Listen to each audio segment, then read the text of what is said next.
I know. Yeah. You better man up. You gotta man up. It's time to man up. You're running out of time, young fella. You better man up. You gotta man up. It's time to man up.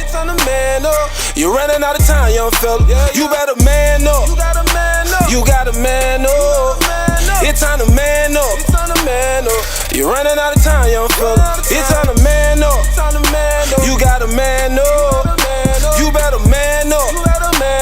Cause you're running out of time, young fella. I was a younger one, trust me, I understand. So far from a perfect man, but we can achieve it. You know it for certain, man, when you a working man. Art in heaven. Our Father who art in heaven, Hallowed be thy name. hallowed be thy name. Thy kingdom come, Thy kingdom come, thy will be done, thy will be done, in earth in earth as it is in heaven. as it is in heaven. Give us this day our daily bread, Give us this day our daily bread, and forgive us our debts, and forgive us our debts, as we forgive our debtors. as we forgive our debtors. And lead us not into temptation, And lead us not into temptation, but deliver us from evil. but deliver us from evil. For thine is the kingdom, For thine is the kingdom, and the power, and the power, and the glory, and the glory, forever. forever. In Jesus' name we pray. In Jesus' name we pray. Amen. Amen. Okay. Start that off. Ooh, man, it's chilly there, man. I know it's chilly over here. I was hot. Okay, we're gonna sheesh. This is going to Oh, that close was- to that. Let's see if we have any questions in house on anything.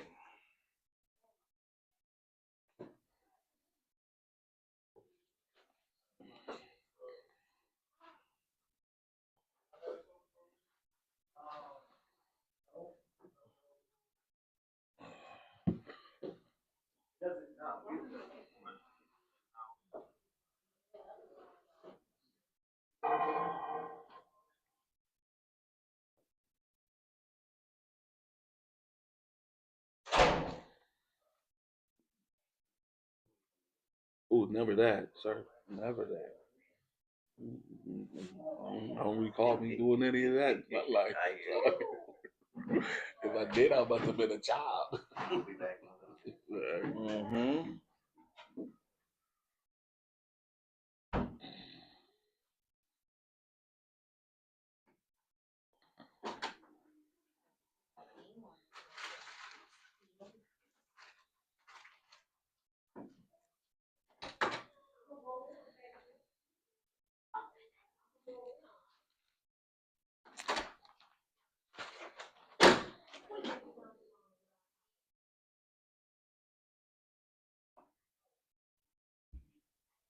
You see somebody come online with a Q&A.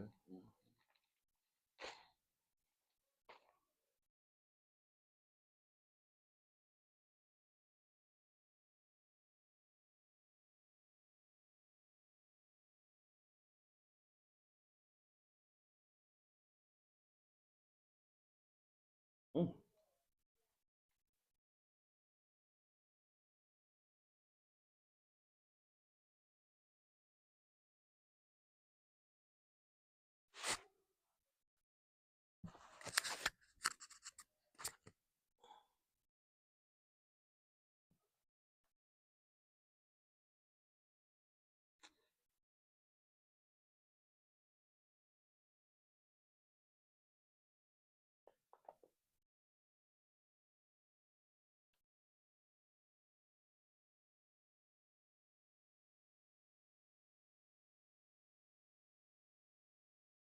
Well, this might be a short Q&A question. Q&A this Sabbath.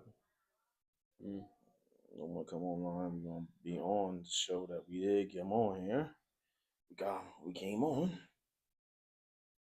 All right.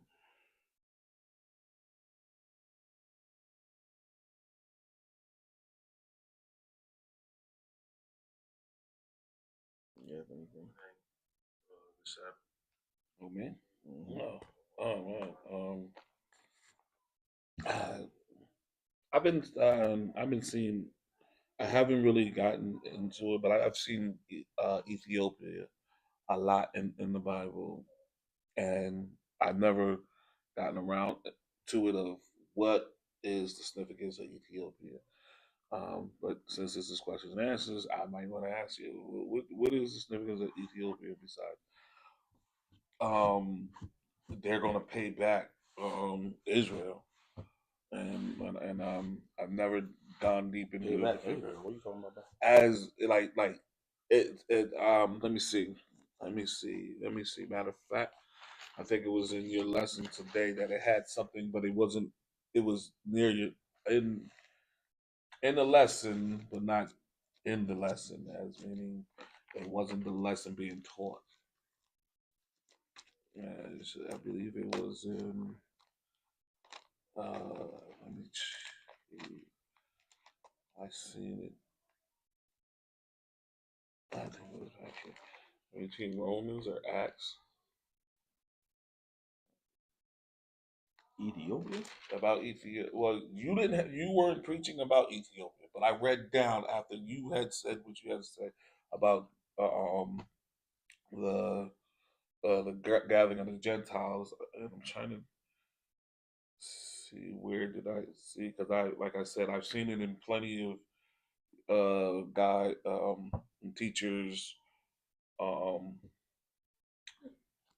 Lesson? lessons and I'm always never knew what Ethiopian has to do with Israel so much. Besides, I thought that Ethiopia had their hand in something, but it seemed like they really don't have their hand in anything that conspires against Israel. That I did was looking at. Hold on, Yeah, they don't. They really don't. they don't, right? But they're going to be part of when the coming of Christ comes back. That Israel, Ethiopia, and Ethiopia? They ain't got nothing.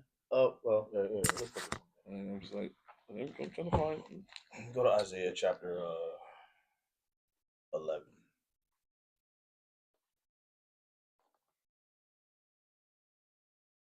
Why do all right?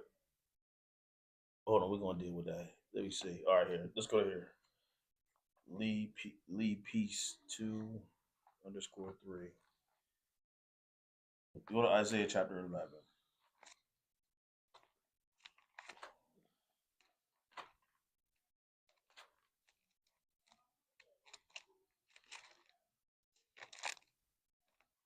Mm. I don't even say nothing there.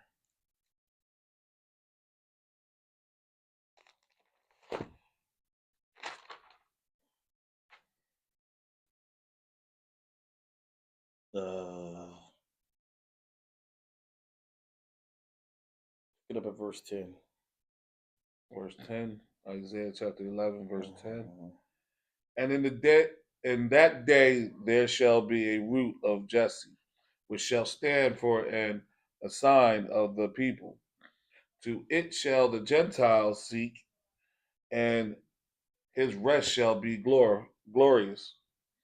And it shall come to pass in the day that the Lord shall set his hand again the second time to recover the remnant of his people, which shall be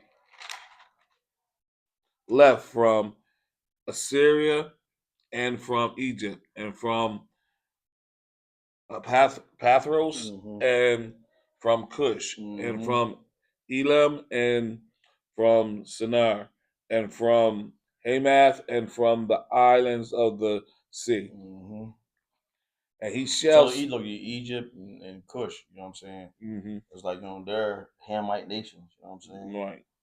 So and Ethiopia is a Hamite nation. You know what I'm saying? Correct. It's not even in here, but I'm just saying, like, um, we are in West Africa anyway. So I mean, like the another 10 tribes, they're all out there. You know what I'm saying? But Ethiopia has nothing to do with that. Like they're not even Israel. Right. You know what I'm saying? So once again, the only thing that God say about them would be something to the effect like, uh, um, "Aren't you like the Ethiopians to me?" Israel. This is in Amos, Mm-hmm. and that's like really denoting like their color, like or like a different, Okay. like y'all like the same nation. Like to me, like Ethiopians are Ethiopians and Africa and the Israelites are Israelites, but they don't have nothing to do with us. You know what I mean? Right. I understand that. They have nothing to do with us. But at the end, I'm trying to find when Yeah, I you will. need to find that, sir. Yeah, sir. You need to find that. But I'm looking at. I will look at the other places. Amos. Go to Amos, chapter 5. I believe it is. Amos chapter 5.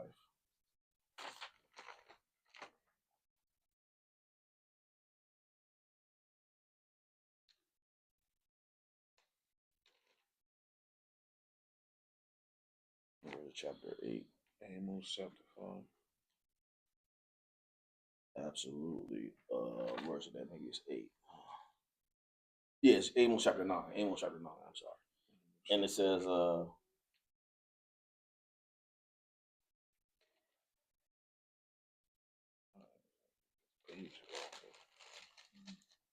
you got Hosea, Joel, Amos.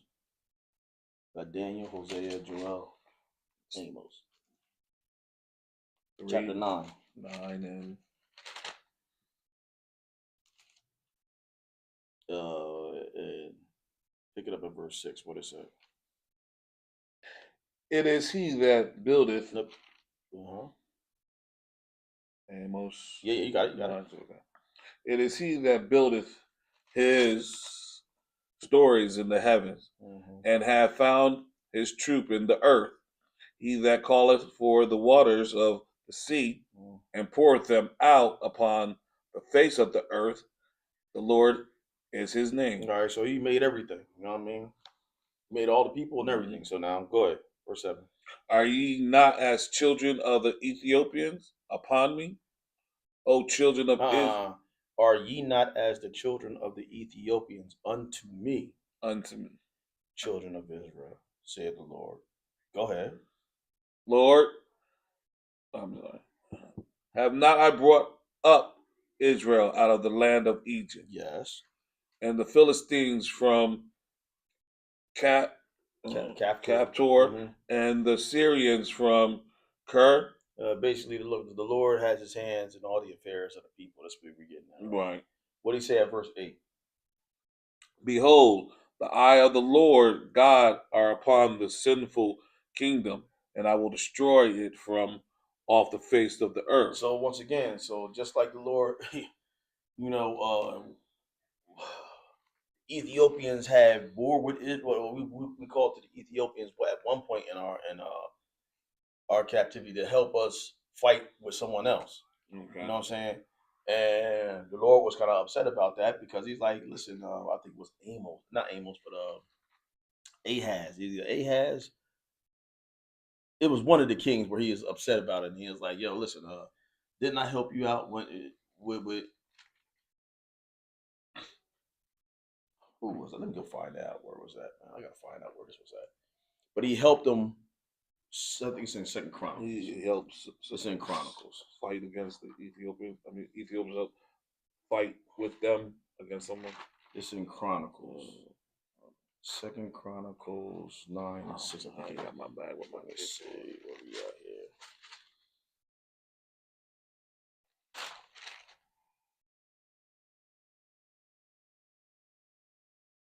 What was the First Chronicles? Wherever it say Second Chronicles. I gotta see. Hold on for a second.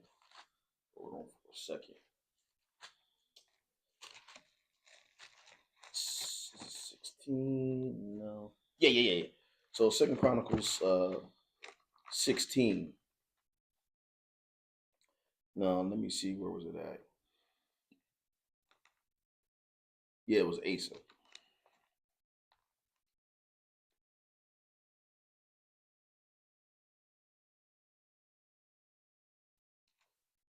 So Asa, he was under at that time. At verse 7, it says, At that time, Hananiah, seer, came to Asa, king of Judah, and said, because thou relied on the king of Syria, and not relied on the Lord thy God, therefore is the host of the king of Syria escaped.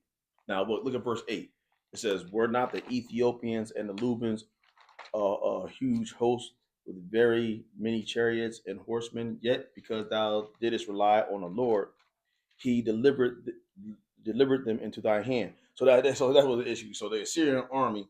So before in Asa's in chapter 14, Asa was about to go to the war with the Ethiopians and the Lubans. So let's look at it. Chapter 14, and pick it up at verse 8. 14. Yeah, Second Chronicles chapter 14. And pick it up at verse 8.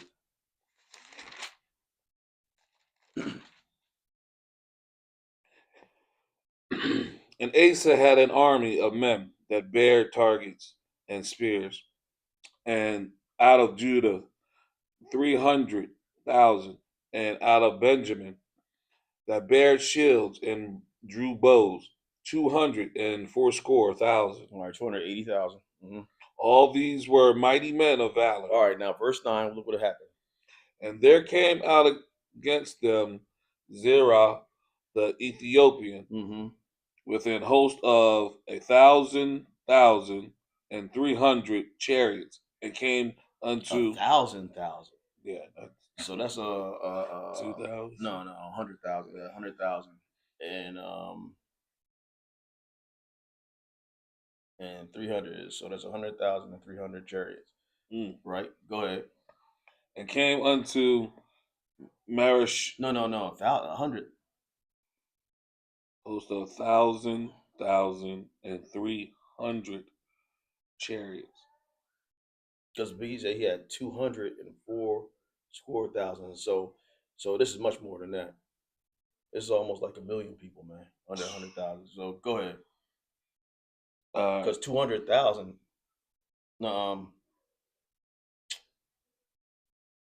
200 was it 200,000? That's 2 million.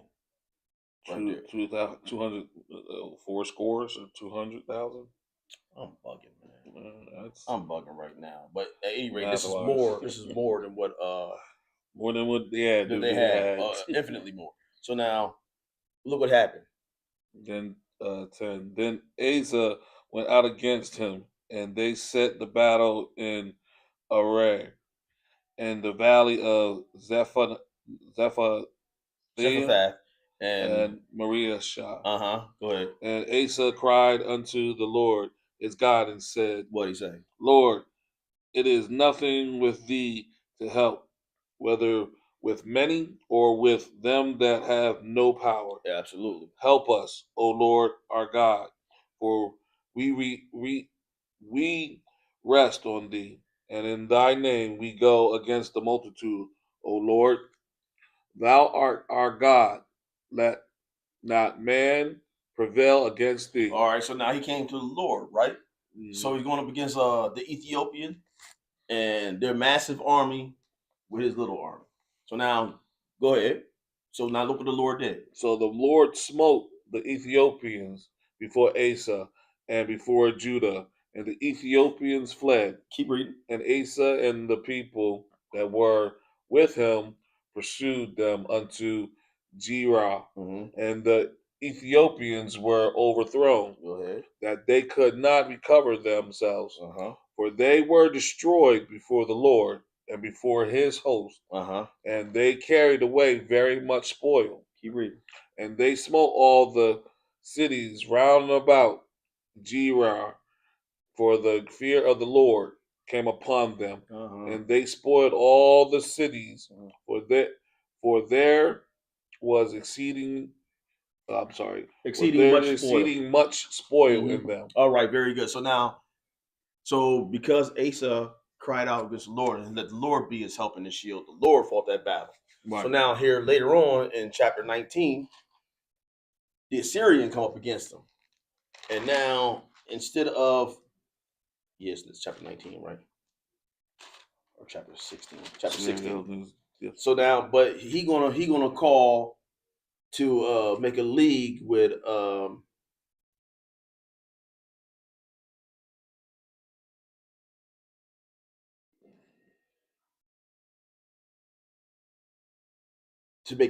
the Assyrian. So look what it says here. It says in the 6th year, verse 1, it says in the 6th and 30th year of the reign of Asa, Bashan, king of Israel, came up against him, came up against Judah. So this is the king of Israel that came up against Judah. And instead of calling out to the Lord for help, he going to go and seek assistance from the Assyrian, his enemy. All right, his enemy. You know what I mean? And the Lord like, why would you call him? You called me for help with him. Before. So now this is where he at right now. So now the seer going to come to him, right? Mm-hmm. And this is where it happens. Now pick it up at verse 7 again, where it says this. And at that time, Hanani, Uh-huh. the seer, came to Asa, king of Judah, and said unto him, because thou hast relied on the king of Syria, and not rely on the Lord thy God, therefore is the host of the king of Syria escaped out of thy hand. Mm-hmm. Now you're going to refer back to what he did before. Where not the Ethiopians and the Lubians, a huge host with very many chariots and horsemen. Said one thing. So you just read how many chariots? 100,000. You know what I'm saying? Mm-hmm. I'm pretty sure that was like 1 million. I'm pretty sure it was. Million. So go ahead. So he said, wasn't them? Did they have many horses and everything? Mm-hmm. And you said out your mouth, Lord, it's no problem for you to help with many or with small. Remember, you and Lord are the majority. He sent one angel out against the host and they killed 180,000 people. You know what I'm saying? Yeah, it's one with Hezekiah. Yeah. So what's this? So he moved foolishly with this. So this is where the Ethiopians was coming into play. Was right here in this particular instance, and then again in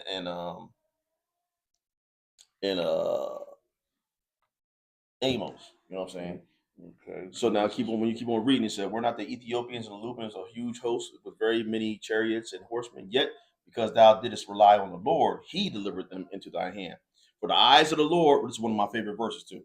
"For the eyes of the Lord run to and fro throughout the whole earth. For what reason? To show Himself strong in the behalf of them whose heart or their mind is perfect towards Him. Herein thou hast done foolishly. Therefore, from henceforth thou shalt have wars." All right, so now, and you read it on the rest of your own. He was wroth with the report, and then he ended up getting sick in his feet and all that stuff. And he still didn't rely on the Lord to help him. He went to some doctors. You read it on your own.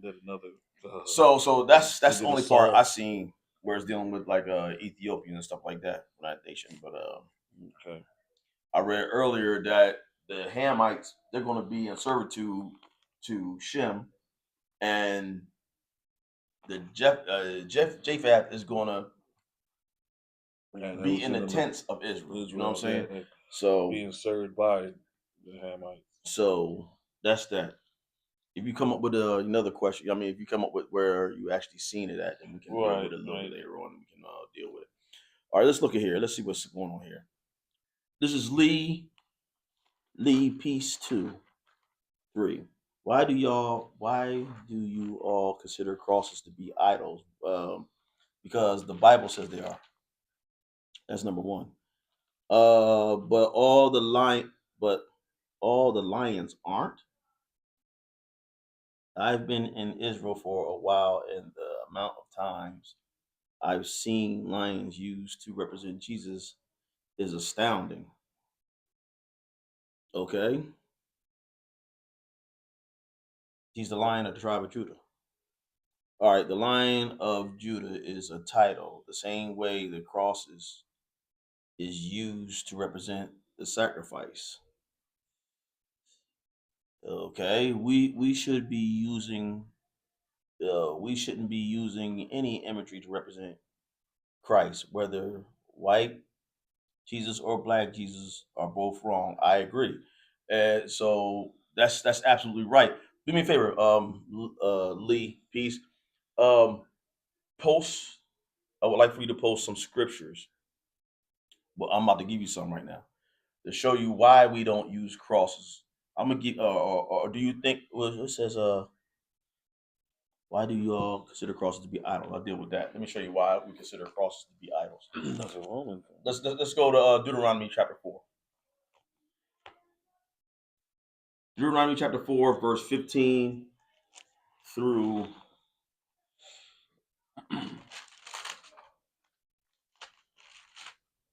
19. 14 to 19. And then we're gonna skip to 25. Or we're gonna skip to You said Deuteronomy 5, correct? chapter 4, verse 15 through 19, and then we're gonna do 23 to 25. 15 to 19. Go ahead.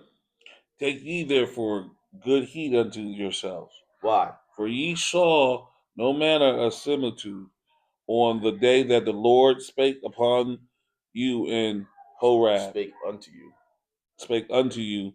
in Horeb, out of the midst of the fire. So what is he referring to? He's referring to when he was at Mount Sinai. He descended upon the Mount Sinai and flame of fire, thunder, lightning, and a trumpet was there. So they see no shape, no form, no nothing. All right, keep reading. So why did he say take heed? Lest ye corrupt yourselves, And do what? and make you a graven image, the similitude of any figure, the likeness of male or female. The similitude of any figure, the likeness of male and female. So why? I mentioned earlier today, we don't rock no chains with a so-called image of Jesus. We know to be Caesar Borgia. You know what I mean? But they got images of Jesus, represent Jesus, right?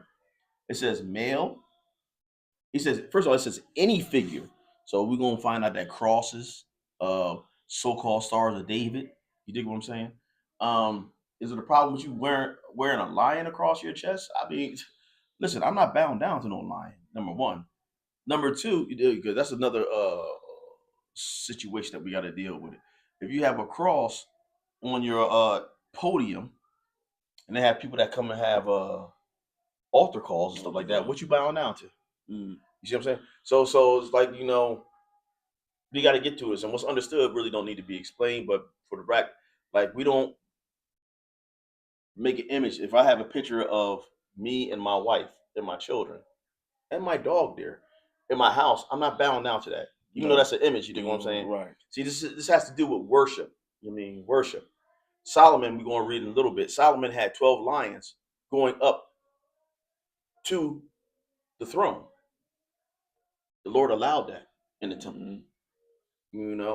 But he's not bowing down to lions. Jesus is the lion of the tribe of Judah. We have a lion in the back of here. We don't bow down to this lion. It's just a simple representation that, and that doesn't say that this is Jesus. Jesus does not look like a lion. Yeah. He sees the reason why he's saying that he's the lion of the tribe of Judah is because the lion is the king of the jungle. You know what I'm saying? And he represents majestic. He's majestic and kinglyship, and that's how it's going to come back. He's going to roar from heaven like the lion. You know what I mean? And the scripture tells us Judah is a lion's whelp. You know what I'm saying? He crouches as a lion. You know what I mean? It's just symbolism or allegorically speaking, sir or ma'am. No, Lee. All right. So, and that's no disrespect to you. So now look what it says. It says the reason why he's telling you to take heed because man is always trying to form some type of God to worship, and he don't want you to be considered with that. He put his word over all his name and all these images. You don't want to do that because the rest of the nations do all that. He wants you, he's separating you from worshiping him like all the other nations worship their gods. They make figures and stuff like that. You don't need none. If Jesus died on by a Uzi shot, would we all be wearing chains and having Uzis on top of them? I mean, it's a death symbol. It's a death symbol. He died on a tree. You understand? So God's eliminating idol worship. Okay, that's what we're getting at. So he says, lest you corrupt yourselves How are you going to corrupt yourself and make you a graven image? Something that's graven is something that you can form with your own hands. The likeness of the similitude of any figure, likeness of a male or female. What else, Israel? The likeness of any beast that is on the earth, the likeness of any winged fowl that flieth in the air, What else? the likeness of anything that creepeth on the ground, the likeness of any fish that is in the waters beneath the earth. Uh-huh. And lest thou lift up thy eyes up unto heaven, and when thou seest the sun and the moon and the stars, even all the host of heaven, shouldest be driven to worship them and serve them. See, this is what the Lord is trying to prevent.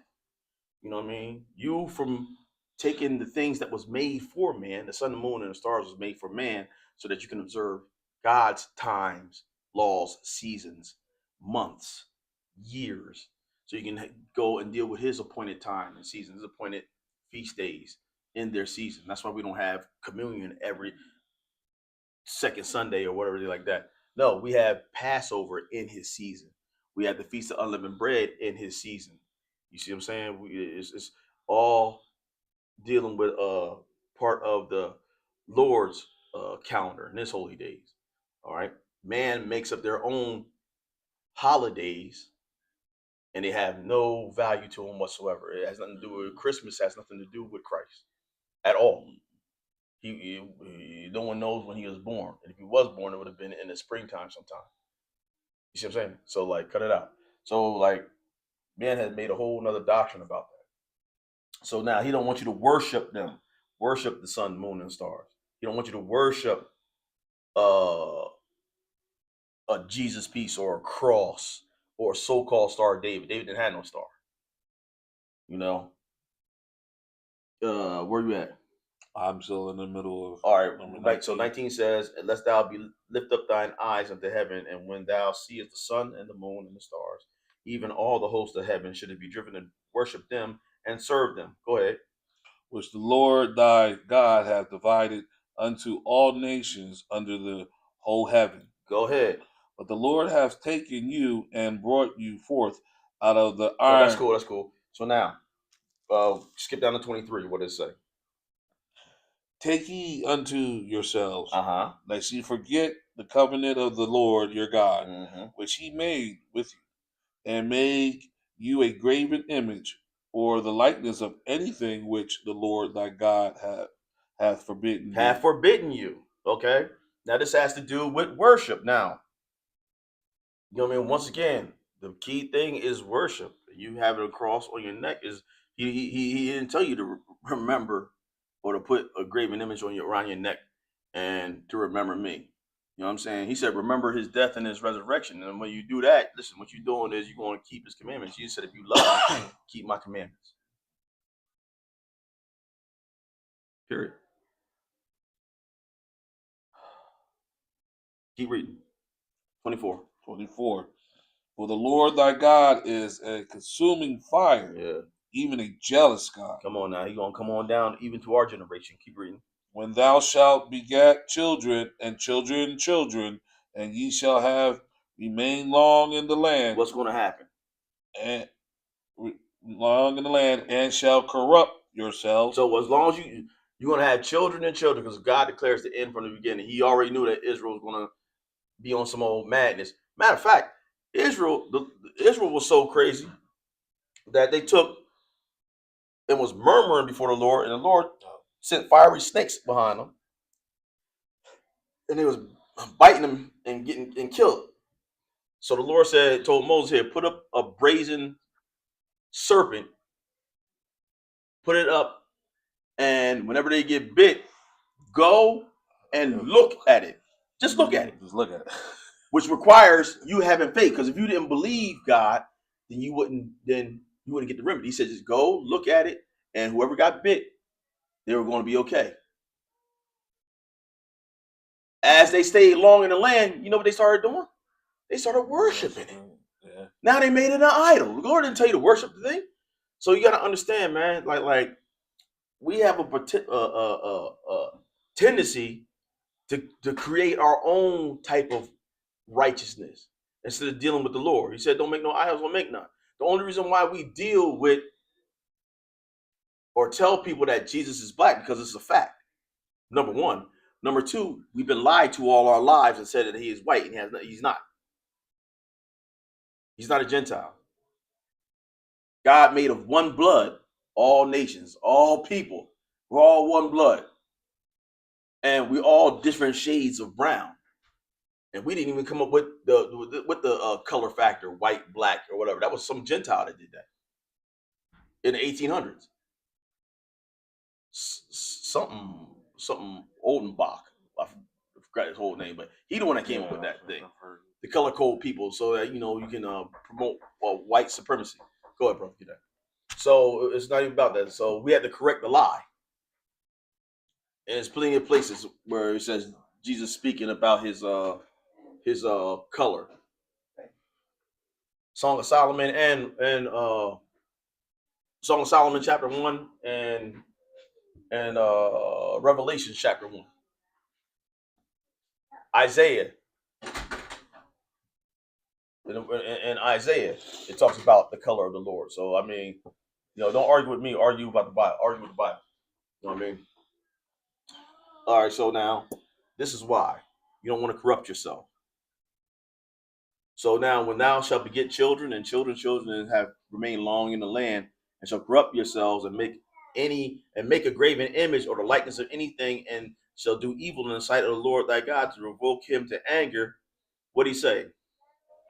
I call heaven and earth to witness against you this day, that ye shall soon utterly perish from off the land whereunto ye go over Jordan to possess it. Mm-hmm. Ye shall not prolong your days upon it, but shall utterly be destroyed. Keep reading. And the Lord shall scatter you among the nations, and ye shall be left few in number among the heathen. Whether the Lord shall lead you, and what's going to happen? What's going to happen when you're among the heathen? The heathen is everybody other than Israel, and that's where we're scattered all over the place. What's going to happen? And there ye shall serve gods, the works of men's hands. Oh, the works of men's hand. What's the works of men's hand? Wood and stone. A wooden cross. What else? Images. You guys so-called images of white Jesus, black Jesus. And guess what? You don't need that image either.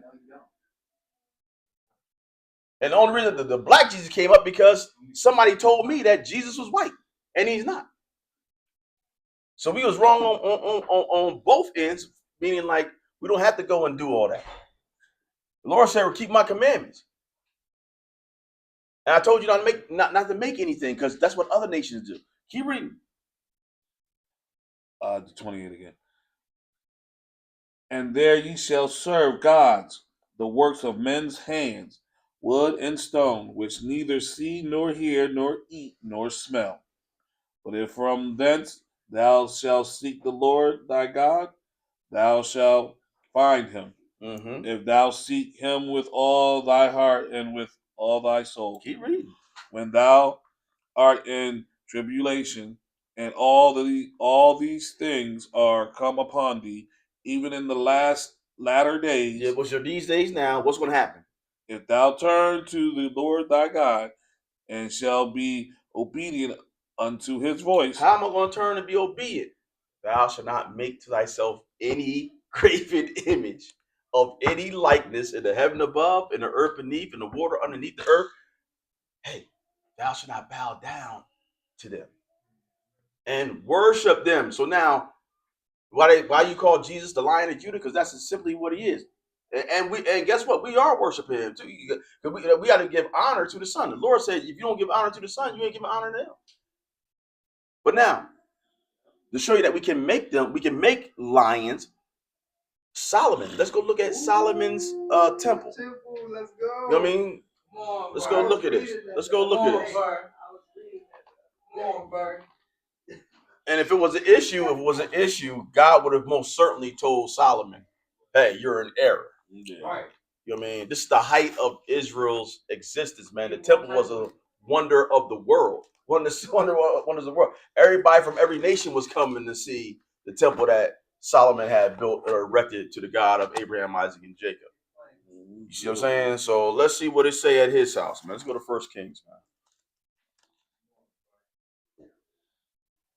Let's go to 1 Kings and pick it up at verse 1 Kings chapter 10 and pick it up at verse 18. Let's get right to it. Moreover, the king made a great throne of ivory and overlaid it with the best gold. Mm-hmm. The throne had 6 steps, and the top of the throne was round behind, and there were stays on either side of the place of the seat, and 2 lions stood beside the stays. Hold on, wait a second. So he right here in the throne room. He in the throne room. He got 2 lions sitting on each side of his throne. But what about leading up to the steps? And 12 lions stood there on the one side, and on the other upon the 6 steps. There was not the like made in any kingdom. So what he's saying? So now you got Solomon sitting here, lion here, and you got 12 lions on each side coming up to the steps to represent the 12 tribes of Israel, by the way. Yeah. So it's let you know like that, you know what I mean? Jesus, he's the lion of the tribe of Judah. Now let's go look at this right here. So let's go look at this one. Let's go to Genesis. They were statues, right? They were statues, right? They were statues, sir. they were made. But we're not worshiping. They're not coming. Anybody that's coming to Solomon and not found an old lion. No, we're not worshiping. No. These are just for beauty and for glory. And we just read that in here too. And for majesty, you know what I mean? For the temple. You know what I'm saying? Let's look at something else. Let's look at what's the name? Let's look at Israel prophesying about his sons. And we're gonna skip right to Judah, because this is where Jesus is gonna come from. He's gonna come from the lion. He's gonna come from Judah. We're gonna see why he's called the Lion of the tribe of Judah. All right. Let's look at it. Let's go to Genesis chapter 39, I believe it is. Is it 39? 49? 49, thank you, bro. You can call unto his sons. Genesis chapter 49. Let's read verse 1 and 2, just so we can get to give some context. Go ahead. And Jacob called unto his sons and said, Gather yourselves together, that I may tell you that which shall befall you in the last days. In the last days, go ahead. Gather yourselves together, and hear, ye sons of Jacob, and hearken unto Israel your father. Oh, okay. So now we about to go ahead and get into it. Skip on down to Judah. Let's get to where we at. Now, what do you say about Judah? Judah, thou art he whom thy brethren shall praise. Thy hand shall be in the neck of thine enemies. That's right. Thy father's children shall bow down before thee. So Judah's where you get the kingship line, the king line from. All right, all the kings are gonna come from Judah. You know what I'm saying? All right, King David, he's the one where all Israel was gathered all together to him. So go ahead, keep reading, Israel. Judah is a lion's whelp. Okay, look at that. Judah is a lion's whelp. This is where we're going to see why Jesus is the Lion of the tribe of Judah. Keep reading. From the prey, my son, thou art gone up. What did he do? He stooped down. He couched as a lion. Go ahead. And as an old lion who shall rouse himself. Listen. It says he couched down as a lion, and as an old lion who shall rouse him up. You're not going to rouse up a lion, brother. This is why Jesus, this is an allegory. He's the Lion of the tribe of Judah. He's the king of Judah. Lion is the king of beasts. You know what I'm saying? So God is using that as allegorical. Not that he's a literal lion, and not that we sit down and worship him. So, you know, what's understood don't need to be explained. You know what I'm saying? Like we understand this, you know what I mean? You don't wear no graven images and represent for them to represent that you bow down to. Nobody's going to stand here and bow down to a cross. And the Lord told you don't do that because when I appeared to you in Mount Horeb or in Mount Sinai, you didn't see no image. You didn't see no likeness. You didn't hear nothing. All you heard was a voice. So don't do that to represent me or to worship me. And he gave you law, statutes, and commandments on how to worship him. All right, that's where we're getting at. Tell me about him again. Verse 10. The scepter shall not depart from Judah, nor a lawgiver from between his feet, So what? until Shiloh come. Shiloh is Jesus. Yes, sir. That's his name. That's another name for Jesus. Go ahead. And unto him shall the gathering of the people be. So Shiloh is going to come and he's going to gather people. He will be like Moses. Moses gathered the people. Shiloh is going to gather all Israel from all corners of the world. All right. He's going to roar from heaven. Why? Because he's the roaring lion of the tribe of Judah. He came as a lamb slave. You don't see nobody wearing no lambs, do you?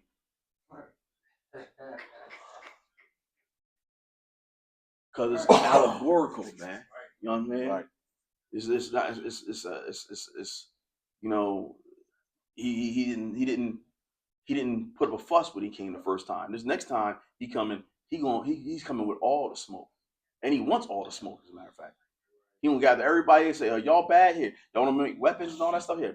Turn your plowshares into swords, and turn your pruning hooks into weapons. Since you ain't got no money to save the poor or to feed the poor, since you want to build weapons of mass destruction, he said, bring them all in.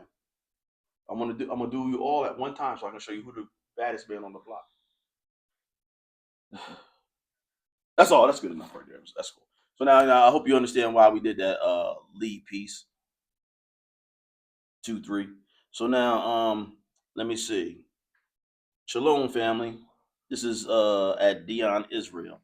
Shalom, family. All praises for another day of rest. Shalom, shalom, Israel, for sure. Amazing Hadassah.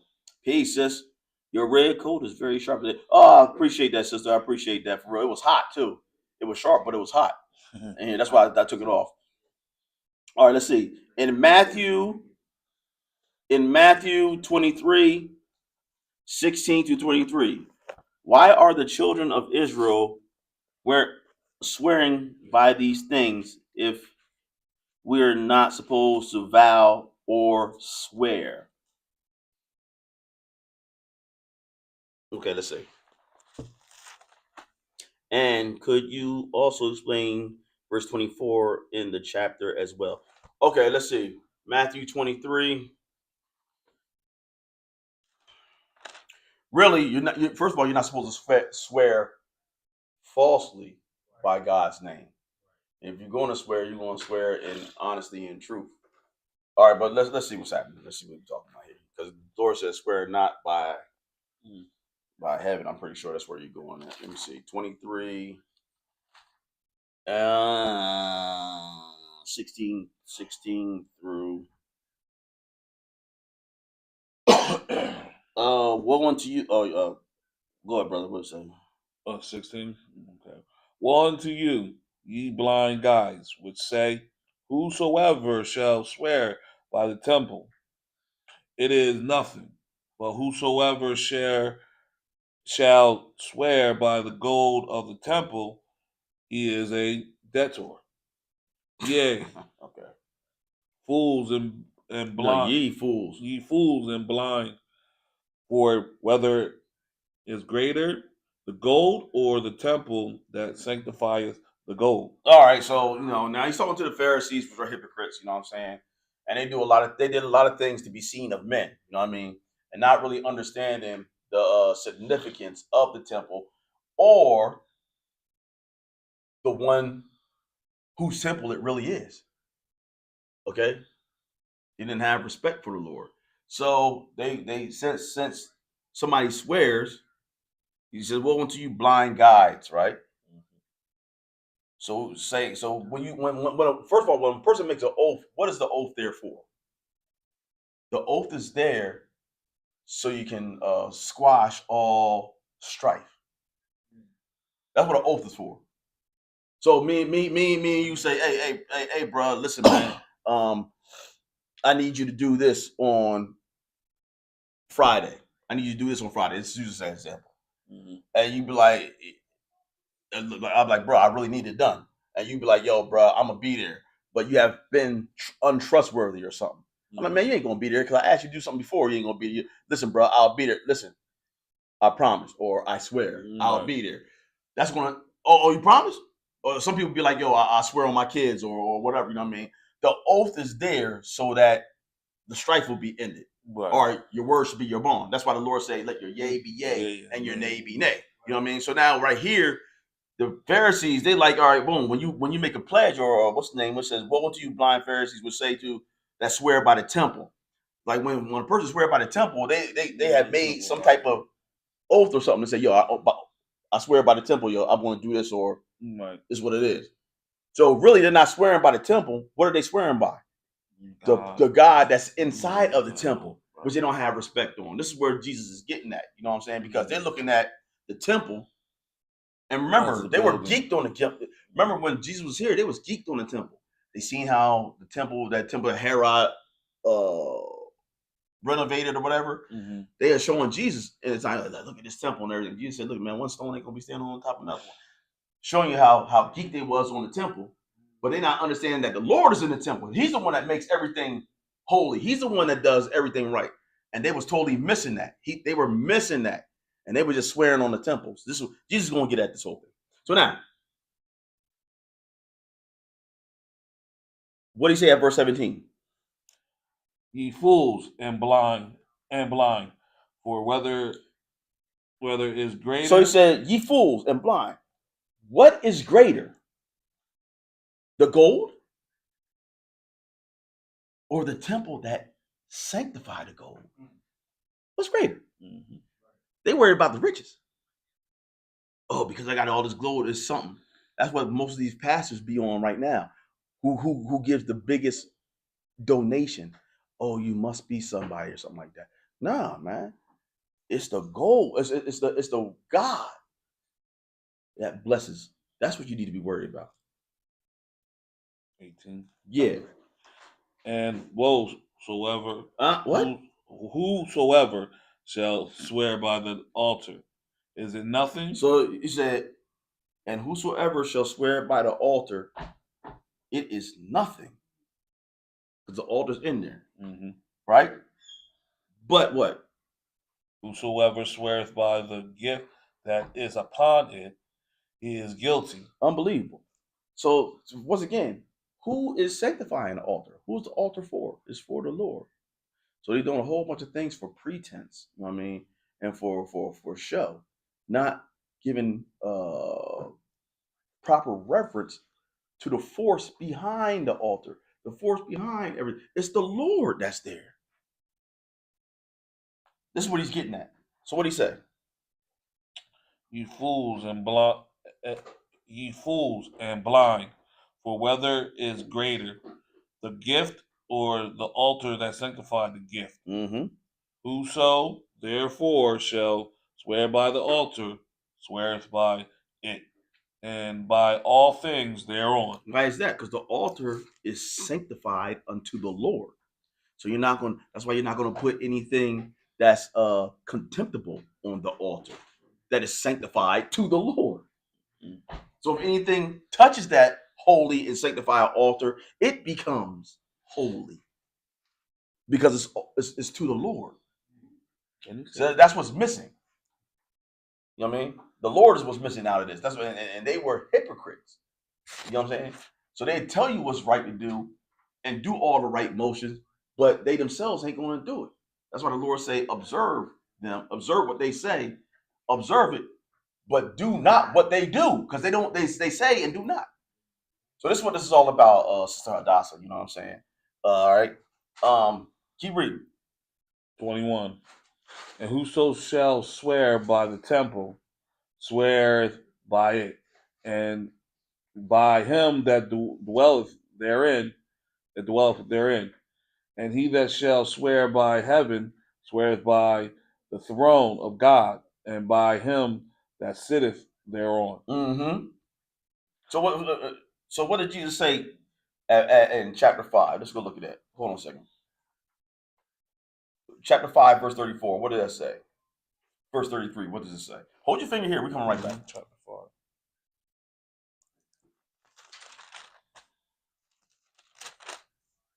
Chapter 5, 33. Yeah.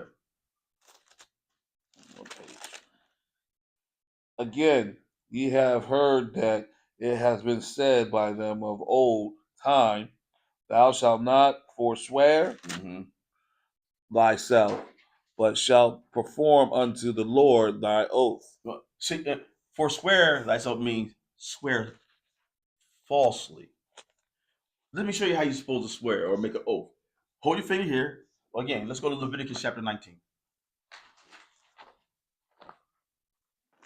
And really, what Jesus is prohibiting you from doing when you swear is make a false oath. Really, your word should be your bond from the rip. You know what I'm saying? And if you're gonna swear, then you better swear by the Lord. You better swear in righteousness. You know what I mean? If you so do it. So watch this. So look, Leviticus 19, show you how the law say. Keep your finger back at Matthew 5 and where we was at before, Matthew 23. Leviticus 19, and we're gonna pick it up, my brother, at verse 12.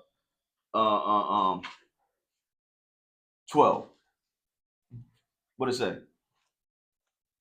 And ye shall not swear by my name falsely, neither shalt thou profane the name of thy God. I am the Lord. See, you don't swear by my name falsely. You know what I'm saying?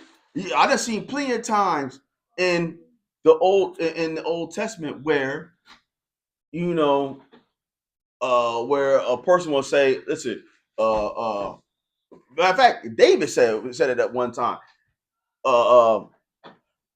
He swear that pieces, please. As pertaining to Nabal, I think he said something to the fact that he said, if it wasn't for you, I swear that not one man was going that pisses against the wall would have been up here.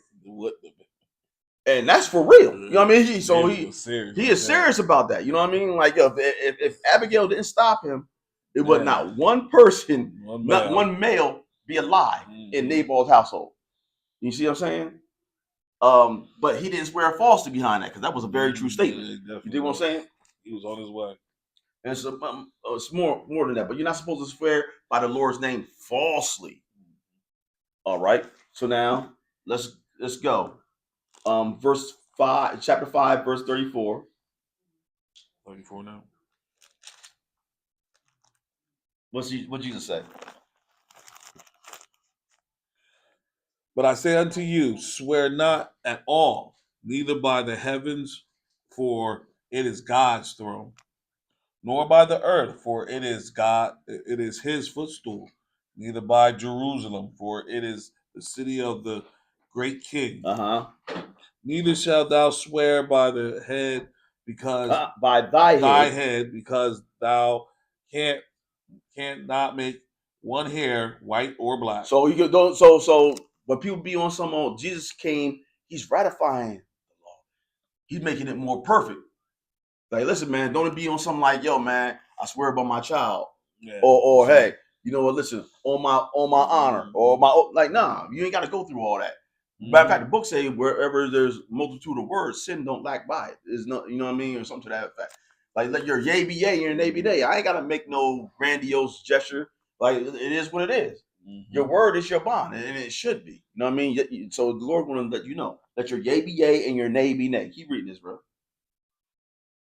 Neither shalt thou swear by thy head, because thou cannot make one hair white or black. Right. But let your communication be yea, nay, nay, for whatsoever it's more than these cometh of evil. All right, nay, let your communication be yea, nay, nay. For whatsoever is more than these cometh evil. So understand, watch what you say. Every idle word going to be what? Given accountable for. So now go to 23 again. So now he says this, that at verse 23. Woe unto you, scribes and Pharisees, hypocrites! For ye pay tithe of mint and anise and cumin, and have omitted the weightier matters of the law. What have you took out? Judgment, mercy, faith. These ought you to have had done, and have not, and not to leave the others undone. You see, ye blind guides, which straineth at a gnat and swalloweth a camel. What does 24 mean? The Lord tell you, keep the Sabbath day. Simple, right? Somebody will strain at it and be like, well, what's the Sabbath day? I thought every day is a Sabbath day. So now you're straining at that. Can't you just simply read what it say? And then you'll swallow a whole camel. You know, then the hardest things you'll just take right on in with no questioning or anything about it. You know what I mean? The Lord nailed the laws to the cross. Okay, we'll accept that. Yeah. Oh, so you really want to be lawless now? We're under grace. You'll accept that all the way in. And then when I come back and say something to you like, hey, okay, well, we ain't under no law. No, not at all. Well, I'm gonna take this 45 and blow you away in your face for nothing. Hey, ho, that's murder. Well, hold on. Hey, you under grace. Don't worry about it. You good. That sounds crazy. What it's saying right there at 24 is, the simplest things you strain at. The simplest things of the law, you're really straining at them. You won't accept them. But then here it is, something that's hard. You'll go ahead and swallow it all the way down. Mm-hmm. When you really should be giving a little bit more credence to that. That's all I was talking about, sister.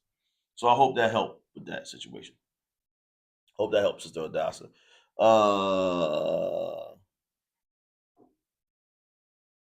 Peace and blessing. McNew in the building. Sister McNew, okay. I was wondering is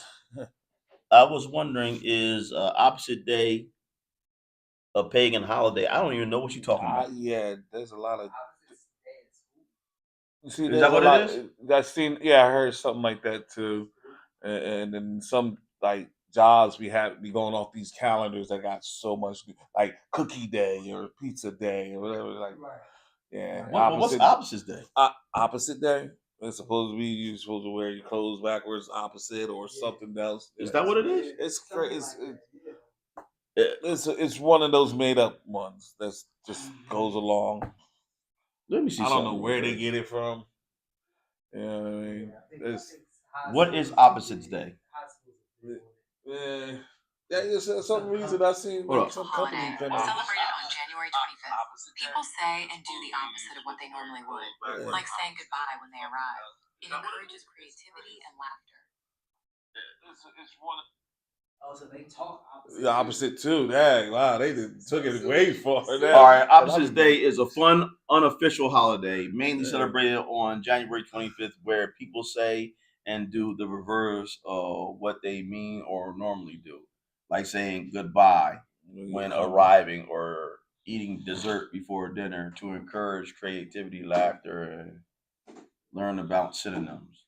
It started as a children's game, but is now popular with all ages, using wordplay and reverse actions for humor, fun, and a new perspective. It has nothing to do with God. So it's something that somebody made up. That's something that somebody made up. It was a child's game. So once again, it has something to do with something that someone made up. You know, that's like those made up. All right, here we go. Goes along. Yeah, okay. So that's not something that's like tied to God. You know what I'm saying? It's not tied to God. That's just something that's man-made. You know what I mean? Like birthday and somebody's anniversary or whatever. You know what I mean? Like that's whatever you do. So once again, when you're a believer, you got to understand. As long as it's not tied to the Lord, it's not an issue. Let me show you something real fast in Romans chapter 11. Chapter 13. Romans chapter 13, I think it is. No, chapter 14. Yeah. Romans chapter 14. And this is with believers. A lot of non-believers like to use this to say that associate themselves with this, but these are Paul is addressing two people that believe they're believers in Jesus, but they just believe differently about it. So they both are in the faith. If you're a Roman Christian and try to use this to justify you going and to Sunday, you can't do that because you are a non-believer. Okay, so this is for two people that believe. We're gonna see this right here in the beginning. All right, so now what does it say? Verse 14, what does it say? Chapter 14. Chapter 14 and verse 1. I'm sorry. Go ahead. Him that is weak in the faith receive ye, but not to doubtful Disputation. disputation. Disputing. So when you disputing, so now listen, watch this. It says him that is weak in the faith, meaning that his faith is not like yours, or your faith is not like his, right? You may be a little bit stronger in the faith. He may be a babe, or she may be a baby in the faith, but they're in the faith. They're in the covenant. This may be fresh. It may not have grown to a level of understanding of the word that you have. So they're going to think differently. He says, receive ye, you receive them, but not to doubtful disputations. For what? One believeth that he may eat all things. One believe that he may eat all things. Come on. Another who is weak eateth herbs. Another one that has not came to that level of understanding will say, hey man, weren't we all herbivores before God put meat on the table? We all should be herbivores now. The meat is no good for you. The cow is no good for you. You know what I mean? The chicken is no good for you. When we that know better can read in the book where God, in the dietary law, which is in Leviticus chapter 11 and Deuteronomy 14, hey, he puts out the animals that may be eaten and ones that may be not eaten. Okay? So the other one be like, nah, man, we just want herbs and everything. He hasn't, or she hasn't graduated to that level of faith right now. Mm-hmm. So now they're disputing about what can happen, whatever. So he's like, nah. Lord said, receive them. What did it say? 3. Let not him that eateth despise him that eateth not. So don't let him that eat the meat despise him that eateth not. Remember, he's a little bit weaker in the faith, right? Right. All right. Keep reading. And let not him which eateth not judge him that eateth, for God hath received him. Remember, they're both in the faith. Mm-hmm. So when he came into the faith, the one that had the little faith that believed that he should be an herbivore or was a vegetarian, you know what I mean? Hey, he have come to the understanding that, hey, I got to serve God and keep his laws and statutes and commandments. You know what I mean? Mm-hmm. He just haven't graduated to know that, hey, God put meat on the table back here in Genesis. Right. All right? Keep reading because we're getting to a day. We're getting to this day because we want this day that we're talking about. So now keep on reading. 4. What art thou? No. Who art thou that judgest another man's servant? Who are you to judge another man's servant? Why? Because we both serving God. Who am I to judge you? We both in the faith. You got into the water. I got into the water. You got into the water knowing and understanding that you got to keep this law, statute, commandment. Right. We understand what the baptism is about. See what I'm saying?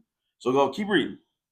So it's almost like I'm still weaning on the milk, and while you're that part right there. You know what I mean? So I'm not supposed to be upset at you. Mm-hmm. You know what I mean? Because you think you're taking the milk. Mm-hmm. You're like, oh man, Ira, why are you eating meat now? You know we was eating. Right. You know what I mean? I'm not supposed to be bringing at you and disputing with you. Like, listen, man, I just gotta understand where you at, and I'm still going to accept you. You know what I mean? Right. And in fact, I'm gonna be doing you justice if, all right, I tell you what. Sometimes I'm gonna go to suffer myself to be defrauded. I'm not gonna eat meat around you. Right. I'll take that. I'll eat meat at home because I don't want you to stumble because of my freedom. You think what I'm saying? Right. That's in the Lord. Mm-hmm. So that's what it's about right there. This was really not being a stumbling block to people. But we won't get to it now. Keep on reading. Okay. Who art thou that judges another man's servant? To what? To his own master. To his own master he strengthens. He standeth or falleth. Yea, he shall be holden up, for God is able to make him stand. Absolutely, we're serving God. Now let's get to this day. One man esteemeth one day above another. Another esteemeth every day alike. Let every man be fully persuaded in his own mind. There it is. There it is. So if you want to participate in this, it doesn't have nothing to do with the creator. With the creator. This is something that man put up. Now, if your opposites cause you to do something like, hey, thou shalt not kill, you want to be on the opposite, I'm gonna start killing today, then you all wrong. So I'm gonna do the opposite of what I usually do. You know what I mean? If I'm gonna, usually I tell the truth. Now I'm gonna start lying. You in error. You know what I'm saying? It's just all in fun. You know? No, it's not. No. We're not doing it that way. You know what I'm saying? So I mean, if it's in good fun and everything, and it's going along with the commandments of God, and you ain't worshiping nothing else, then hey, it's just a problem. I mean, then you all good. You know, have into the festivities. It's like any other day that you esteem to be right, whether it be a anniversary, you know what I mean, or a certain event or whatever, or wedding anniversary, or or whatever. What else is a custom that we do? Family reunions on a certain day of the year. You know what I mean? Like, that's all good. It has nothing to do with you worshiping God. It got to be tied to a worship and disobeying God or offending God. That's going to be an issue. Okay. So it says, one man esteem one day above another esteem every day alike. Let every man be fully persuaded in his own mind. Verse 6 says, he that regardeth the day regardeth it unto the Lord. What does that mean? I mean, hey, whatever day you have, the Lord is in your mind when you're operating on it. No matter what it is. This is the day that the Lord had made. I will rejoice and be glad in it. On this day that the Lord had made, I'm going to participate in this. Or the other person will say, I'm not going to participate in it. But both of them is regarding the day to the Lord. You know what I mean? If it has something to do with another God, then guess what? They ain't going to do it. You see what I'm saying? Don't do that. And he that regardeth not the day to the Lord, he does not regard it. He that eateth to the Lord, for he that giveth God thanks, and he that eateth not to the Lord, he eateth not and giveth God thanks. So both of them, you see what I'm saying? Yeah. You see how it both goes? This is what we need to be worried about. Skip on down here. 19,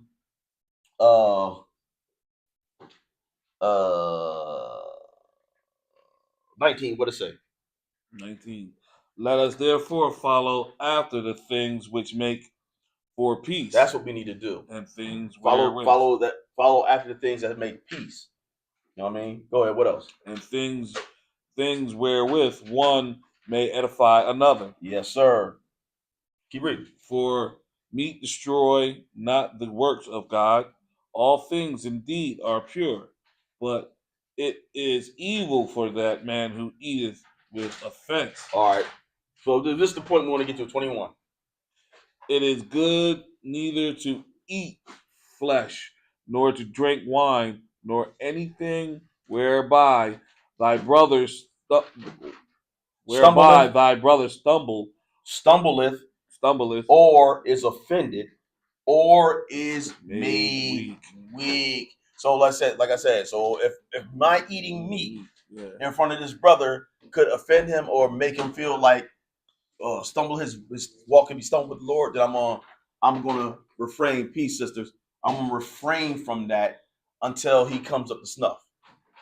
And that's a sacrifice, and that's cool. Right. Because the Lord said that could really be looking like a death unto you. So the Lord said, greater love had no man than this, that he died for his friend. So now that could be like man, it's nothing wrong with me eating or drinking in front of you. But if the man's stumbling behind that, then kill yourself. Basically, Lord, like kill yourself. It's all right for him, for his sake. You dig what I'm saying? Right. So yeah, as long as it has nothing to do with it's tied to the worship of another deity, peace in Jesus' name, then it's all good. So I hope that helped you. It definitely helped me. Help you, Sister McNoob.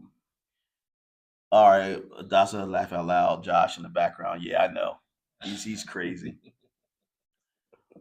I don't think crosses are right. Scripture proves it not. But this is back to Brother Lee. But I just don't see the difference between it and the lion. you could do the same with the lamb, but it doesn't matter. We shouldn't be using anything of the sorts to represent Christ. I mean, the Bible itself. I mean, when you say represent Christ, brother Lee, I mean, it's evident the Bible says he's the Lion of the tribe of Judah. So we don't worship it. If you've seen, he's also, didn't John say, "Behold, the Lamb of God"? You see Jesus coming and say, "Behold, the Lamb of God that taketh away the sins of the world." You know what I'm saying? So, I mean, when people go as far to see, there's people that's wearing crosses, right? But guess what they're doing? They're worshiping the God of that cross, which goes to church. Told you to go to church on Sunday. Told you that every day is the Sabbath day. You see?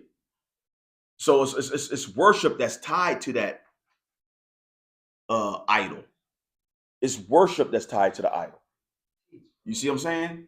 So, because we know, like the book say, that the idol's not anything, or the meat's not anything. You know what I mean? But if you live by them, they're going to perish. We know that the idols are dumb. They're dumb idols. You know what I mean? But so listen, man.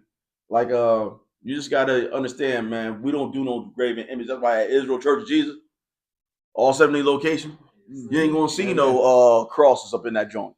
Right. You ain't gonna see no Star of David. You ain't gonna see no angels, no angel worship in here. Yeah, and if you want to see anything, you'll see this. You see this line up here? You know what? We are not bowing down to that line. This is just a symbol. It's just letting you know, like, hey, man, listen. We deal with the Lion of the tribe of Judah. That's it. That's the difference, bro. You know what I'm saying? I mean, trust. That's all it is. That's all it is, Israel. All right. So I don't believe we need to be dealing with nothing and bowing down to them. So you keep forgetting that part, bowing down and worshiping. You know what I'm saying? We're gonna still do this service whether this lion is up here or not. You know what I'm saying? You know what I mean? We ain't gonna stop. I mean, the lion up here, the show will go on. You know what I mean? So if we see Solomon, who had lions graven, there were statues, brother, in the temple, you would believe that God would have had an issue with that. You know what I'm saying? So I mean, I don't know what else to say about that situation. You know what I'm saying?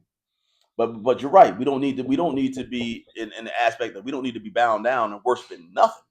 No, at all. All right, off with that. All right, let me see. Let's see another one. At Belief TR7. Blessed Sabbath, family. This ain't. Oh, this Ant. Yeah. Okay. Peace. Peace, Ant. All right, y'all got a special today for Q&A.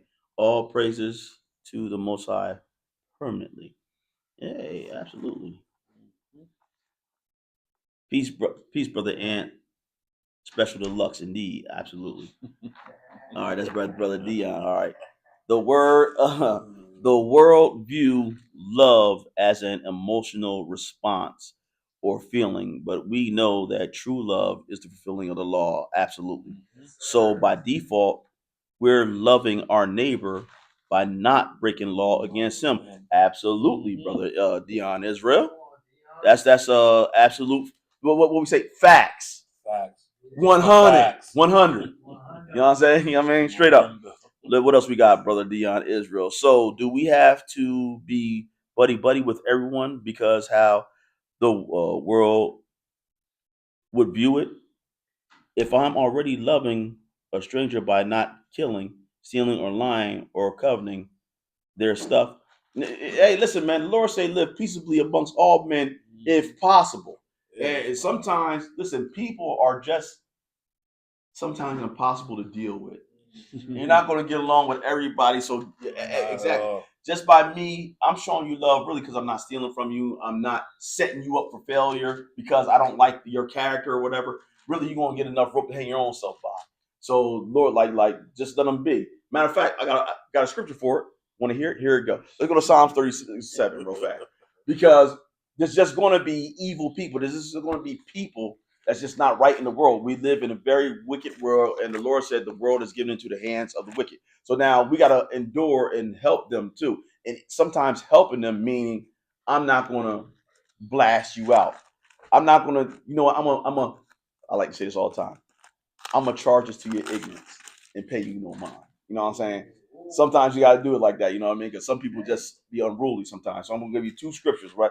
We're going to go here first. What I say? Psalms 37. Watch this. What are we doing? Psalm, verse 1. One of my favorite Psalms here. Watch yourself. What it say? Fret not thyself because evildoers, neither be the evildoer envious Neither against be. the workers Watch of this, iniquity. bro. Fret not thyself because of evildoers. Neither be thou envious against the workers of iniquity. Why? For they shall soon be cut down like the grass, and wither as the green herb. Hey, listen, their day is coming. Evildoers and people that's you think they're just getting over. Somebody coming in. Evildoers and people that's you see that seem like they're just getting over and nothing happening to them. Hey, he said their day is coming. Like we say, they are not getting away with anything. They're just getting by. Mm-hmm. You know what I mean? The Lord got their day. Maybe he's long suffering. Maybe they'll repent.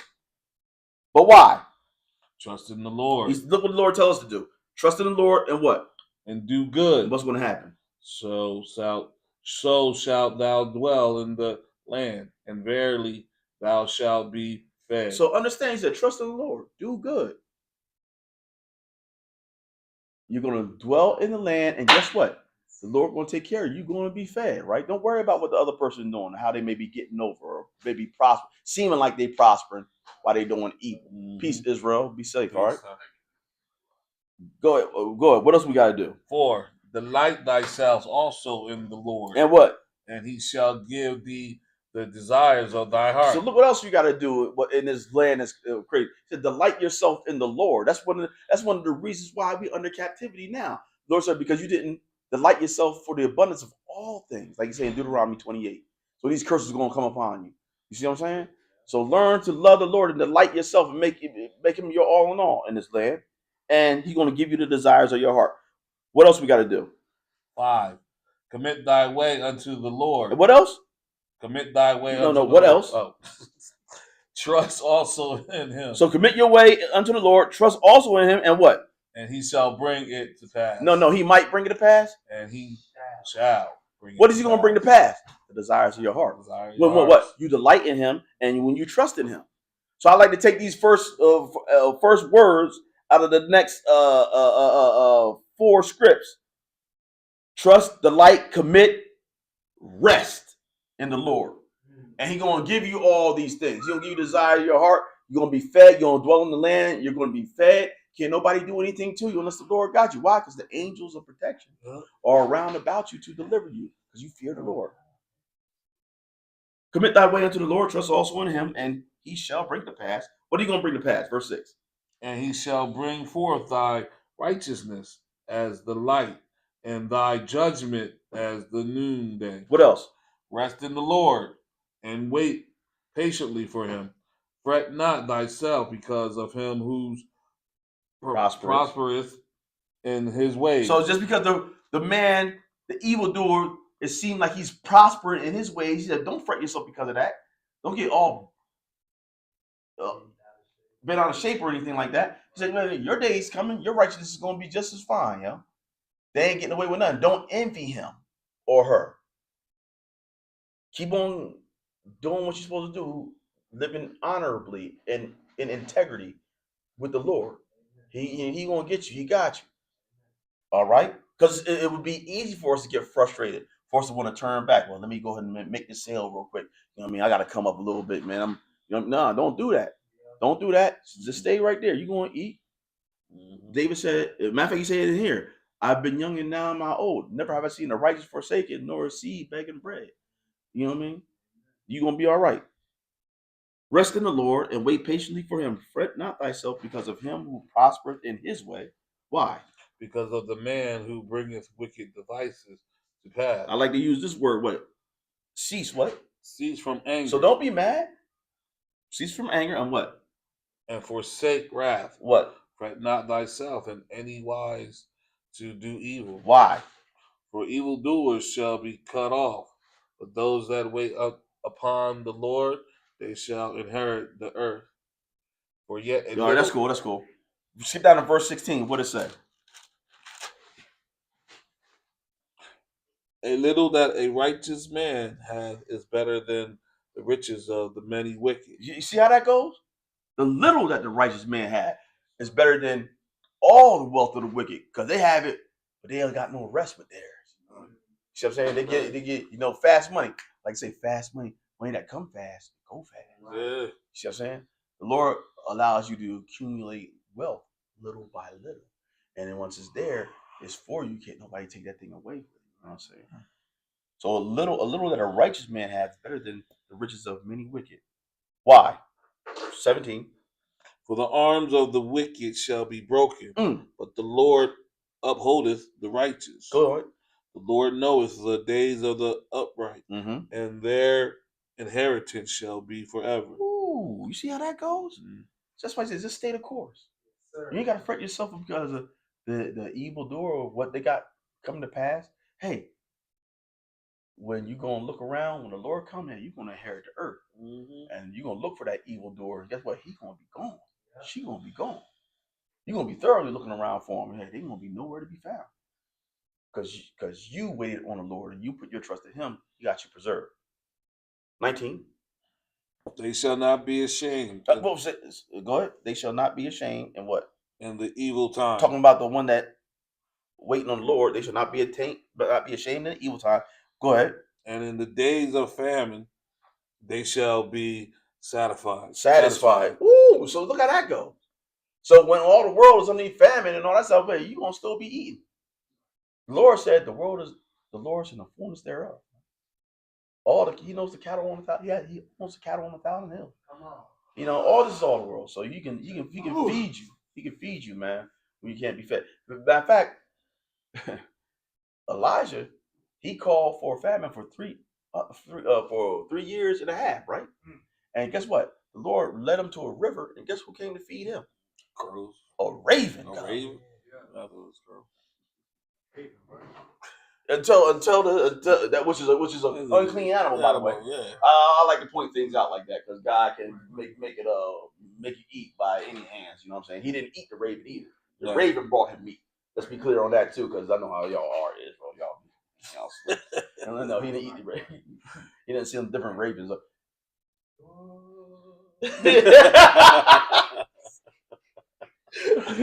I don't know what it is, but I know it's funny. Don't worry about it. We're gonna get into it because we be clowning.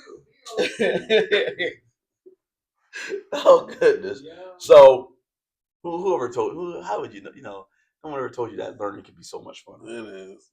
So now he's able to get you. He's able to keep you. Since I already said it, we skip to 25. What it say? 25. Okay.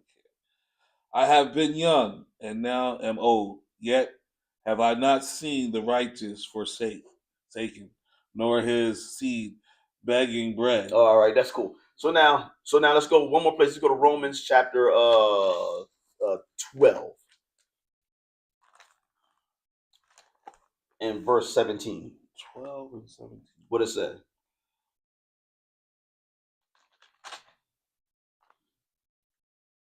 Y'all supposed to be up here too, by the way. I just want to let y'all know that. You know what I mean? Y'all been done. You know what I mean? Y'all just having fun with it. Don't even worry about it. He got it. No. I can take it. You know what I mean? He's over here chilling. You know what I mean? It's all good. Right. You're absolutely right. You're absolutely right. Good stuff, brother. You know what I'm saying? Yeah. Go ahead. Romans 17. What it says? Recompense to no man evil for evil. Yes. Provide things honest in the sight of all men. Go ahead. If it be possible, as much as life in you, live peaceably with all men. Go ahead. Dearly beloved, avenge not yourselves, but rather give place unto wrath. Why? For it is written, Vengeance is mine. I will repay, saith the Lord. Come on. Therefore, if thy enemy hunger, feed him. Oh, so once again, Ooh. this is actually you actually loving your enemy by doing it, and this is real love. Real love. I know this is This is hell. Like, don't worry about it. Yeah, that's real love. This is real love. Like yo, bro. If y'all enemies, your enemy for sure. And you start feeding them, first of all, you're gonna be perplexed. Whoever is gonna be perplexed. Like, why you feed me? They probably won't take it anyway. Like, trying to kill me, right? Nah, we ain't on that type of time. You know what I mean? If you see them on the road, hey, give them a ride. And the only reason why they won't ride, which is because of pride. Right. Boy, walking his feet, tongues hanging out his shoes. You're like, yo, listen, you need a ride? Because see, the Lord has an uncanny way of making your enemies come to you. You know what I'm saying? You know what I'm saying? If you do it the right way, making them eat crow. Like yeah, you know. So like Job, his friends, the very friends that was saying Job had an issue and was trying to tell him at the end, the Lord said, yo, go have Job, my servant, let me put that there, my servant Job pray for you, lest I deal with you after your folly. You know, I mean, it'd be things like Lord said, He gonna turn your righteousness. He gonna make your righteousness to shine as noonday. So remember that. You know what I'm saying? Yep. So just keep that in mind when you're doing these things. That's very peculiar to the world too. That's peculiar. Yeah. You know what I mean?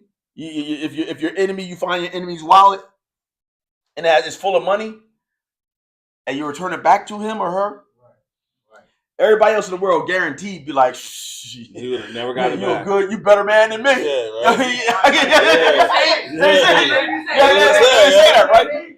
Yeah, you a better man than me. You know what I mean? That dude just call you out your name? Thanks, mine. Thanks. I wouldn't even, you know, and they would turn it and put money, they'd take the money and then throw the, instead of returning his credentials to him. Yeah, mailbox or something. So they don't have to fight through motor vehicles. You know, that's a nightmare. It's a nightmare. That's a nightmare within itself. So understand how the Lord is calling you to be a peculiar people in this world of wickedness. He's telling you to stand out, even for His sake, because He got you. He said, "Vengeance is mine." Look how He said, "Dearly beloved, avenge not yourself, but rather give place unto wrath. For it is written, what? Vengeance is mine, I will repay, said the Lord. Therefore, if thy enemy hunger, feed him." What else? I'm sorry. If he thirst, give him drink. Why? For in so doing, thou shalt heap coals of fire on his head. Why? Because the Lord gonna be looking down and saying, "Man, your enemy is doing all this for you, and you still want to be prideful and still not want to do. You just want to still talk about. Don't worry about it. I got you. And once the Lord gets you, man, who could you gonna be praying for him? Like, Lord, you didn't have to do him like that. Right. You have to do it like that, man. Lord, I mean, Lord, 6 million ways to die. Choose one. You know what I mean? The Lord can get you, man. Better than any of us can get our enemy. So you serve Him. So with that all being said, verse 21, what should we do? Be not overcome of evil, but overcome evil with good. In other words, tame the shrew. Kill him with kindness. You know what I'm saying? All right. So I hope that helped. Let's go to the next one. So I hope you got that, Brother Dion Israel. All right. So we got Sister Adasa again. Amazing. Wow. That's a wise understanding of verse 24. All praises to the Lord's Spirit. All praises. Thank you, sis. That's the Most High. Your insight did help. Thanks, brother. Okay, words. It's crazy. Thank you. We have Brother Josh for that too, because he gave me that. Was it that? No. It was for another one. No, but he's still here too. You don't worry about it. His spirit is definitely in the building. You know what I mean? He might get on the panel in a hot second. I don't matter. I don't know what's happening. All right. So now, he's working. He's working. He is working. He's working. All right. It's just jokes here. It's all good. Brother Josh, he's in the mix. Brother Antonio right here, you're doing anything. All right. Peace, brother. This is amazing, Josh. Amazing Hadassah again. Peace, brother Josh and Ant. What up? We yes, we are blessed for this Q&A. I hope you both are doing well. They are. So, Brother Dion Israel. So basically, opposite day is saying I hate you instead of I love you. Yes, silly stuff like that. Yeah. I don't want you to do that though. You know what I mean? Just I mean, if you can have it in good fun. Yeah, much like what's it called? April Fool's Day? Yeah. I still I don't even do that no more. You know what I mean? I really don't. You know what I mean? Yeah. But I use April Fool's Day for learning purposes, teaching purposes. You know what I'm saying? I'll be asking people like, well, why do you say April Fools? Why do you do that? And then I'll go into all of this bills. Like we be trying to catch people where they at. You know what I'm saying? Is to try to incorporate the Lord into this. Sister Chrissy Israel, hey, peace, brothers, peace. All right, belief TR7. Chrissy, huh? That was him. Oh, that's you? Yeah. All right. I like your phrase Roman Christian because that's very true, and it does help to understand the distinction between true Christians. I would implore. Thank you, Sister Hadassah. I would implore for people to say that. I actually like that myself. Yeah. You know what I mean? I like brother Bowie, brother Elijah. You know what I'm saying? It's a distinction, man. It really is because we serve the true and living God. Right. So look, let me just put this on there, right? Go to John chapter, go to St. John chapter 6, I believe it is. No, chapter 5.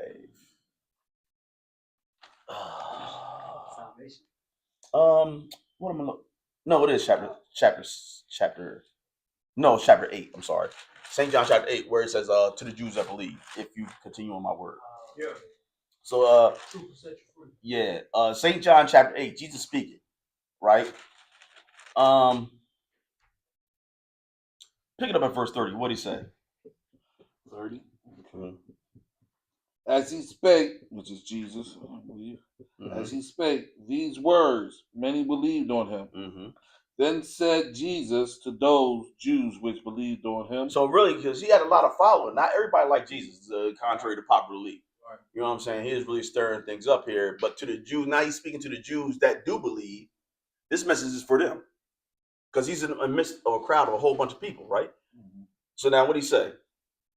If you continue in my word. That's what I'm talking about. Yeah. See how that goes? See what I'm talking about? Very good. Very good. Very good. There has to be a distinction. Yeah, you just can't run that all through. It's going to be missed. You know what I'm saying? Is it if was a fifth? We ain't going to go there. Listen.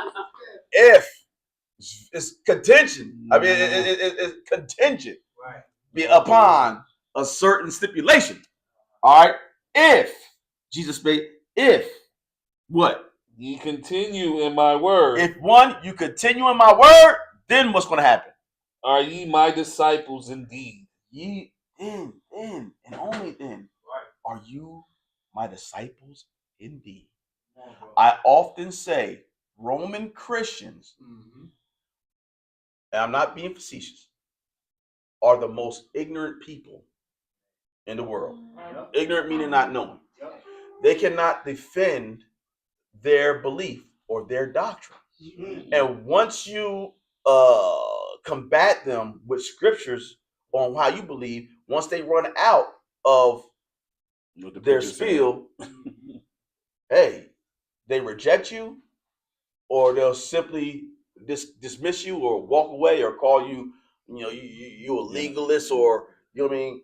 When hey, if we both be Christians, then the anchor or end all be all of our doctrine should be based upon what we can read out of this book.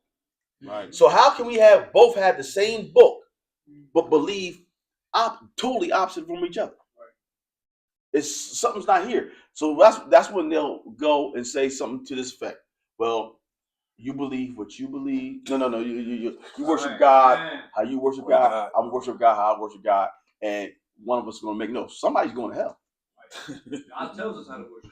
Mm-hmm. You worship God your way. I worship God my way. No. We got to worship God His way. True. We have to. What are you talking Is that about? facts? That's right. That's right. It's facts. It's His way. There is no other way. There's no other way. You got to serve Him His way. So now, and the only way you're going, Jesus says, I am the way, the truth, and the life. No one can come to the Father but by me. And it should be simple. If Jesus got baptized, we should get baptized. Is Jesus never ate anything abominable? No. If Jesus kept the Sabbath days, because God has more than one Sabbath day, not only the weekly Sabbath, but He has annual Sabbath. And Him and the disciples kept them without.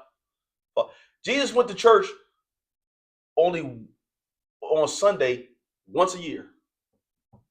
Right. No, it's to a feast. Right. Pentecost. Pentecost. That's Pentecost. Yeah. Let me backtrack that statement. He's commanded to go to church on Sunday once a year. Right. Now, if any of the other feasts fell on Sunday, I guess you could say he would have been commanded to go on then too, but because he had to go to the feast. Right. But the only feast that is definitely on Sunday every year is Pentecost. Right. So, I mean, other than that, he's keeping the Sabbath day, which is the seventh day. So, if you're going to call yourself Christian, you have to do what God did. And Jesus himself said, if you love me, keep my commandments. He that love me not, keep not my saying. Okay.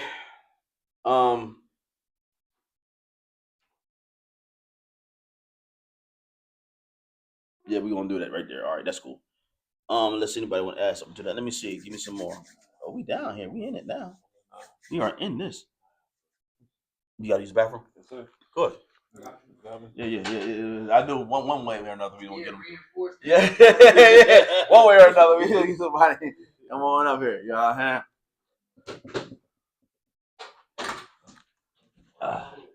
All right, let's look at some more. Yeah. All right, Sister Chrissy Israel. All right. Lee, peace 2-3. All right. Why do we keep Passover at a different time than Moses did in Deuteronomy 6? It says to do it when the sun is going. Who keeps it differently?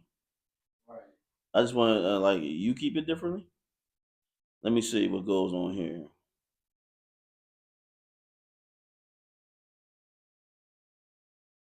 Deuteronomy 16, it says to do it when the sun is going.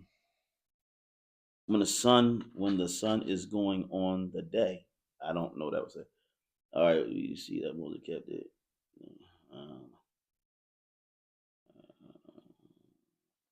They kept the Passover.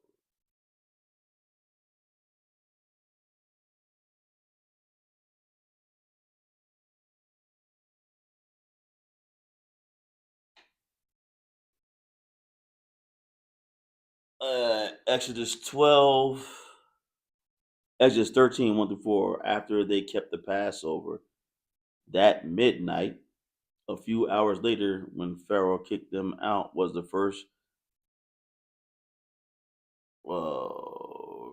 day of unleavened bread.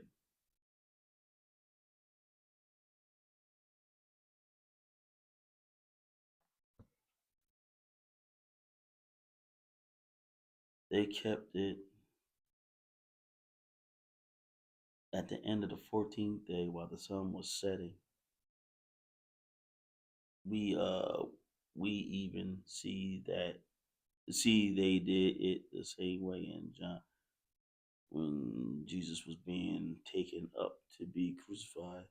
They are still preparing the Passover. Who's still preparing the Passover? I need to know what they're talking about there. I think if you just read it, Yeah. clear up because he just jumped in and said, "You saw his last comment." Yeah.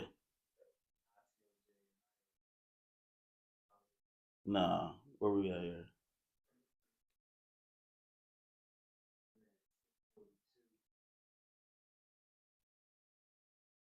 What? Hold on, hold on, hold on.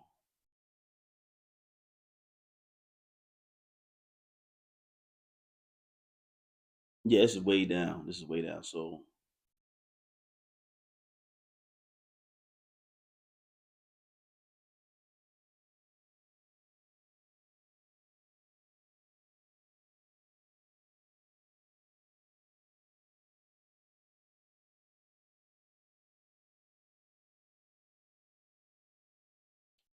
all right, let me see.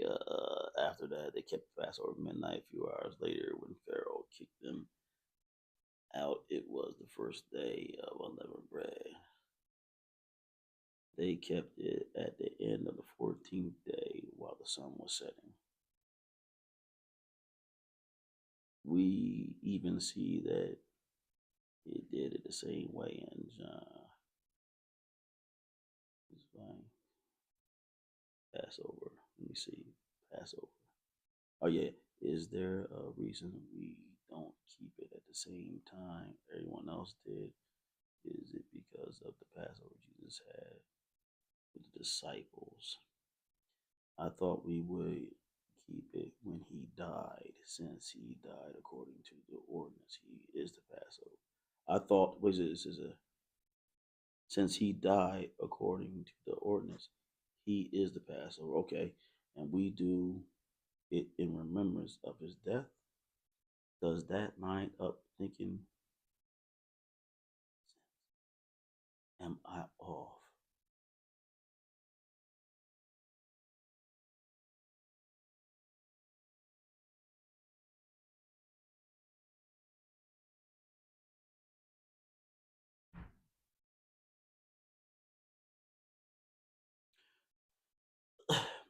Let me show you something here, Mr. Brother Lee.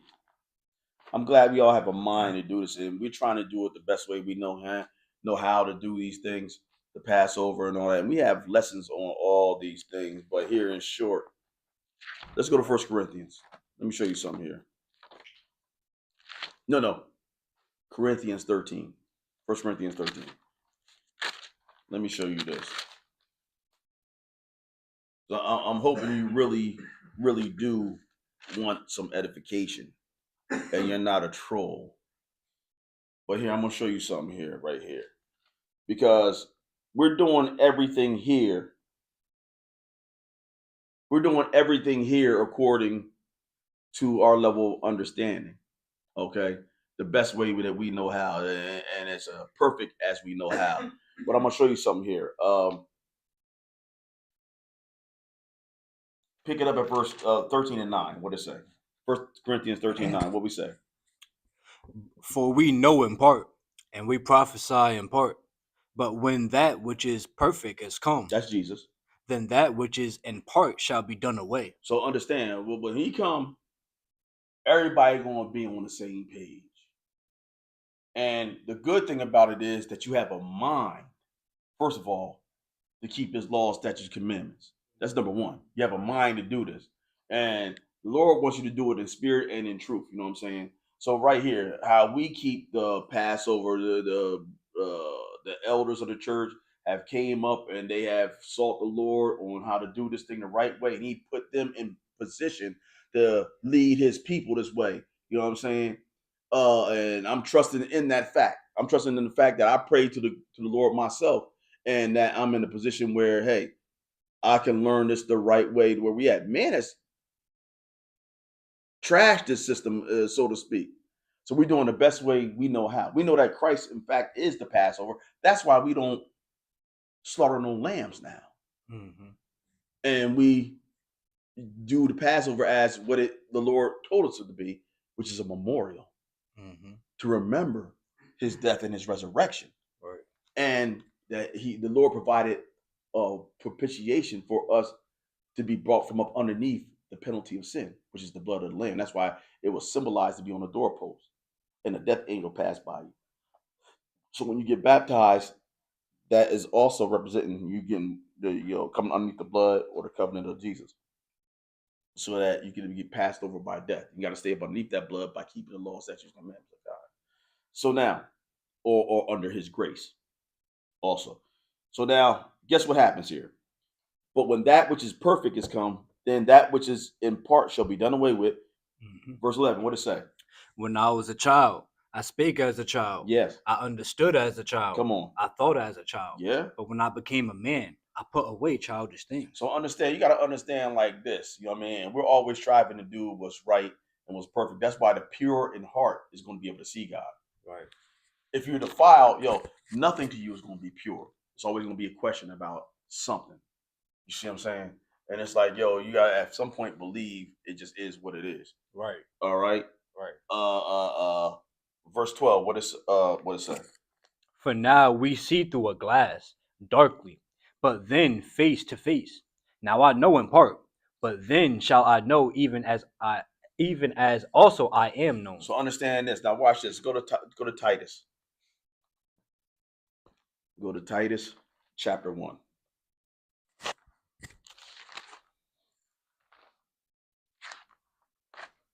And verse 15.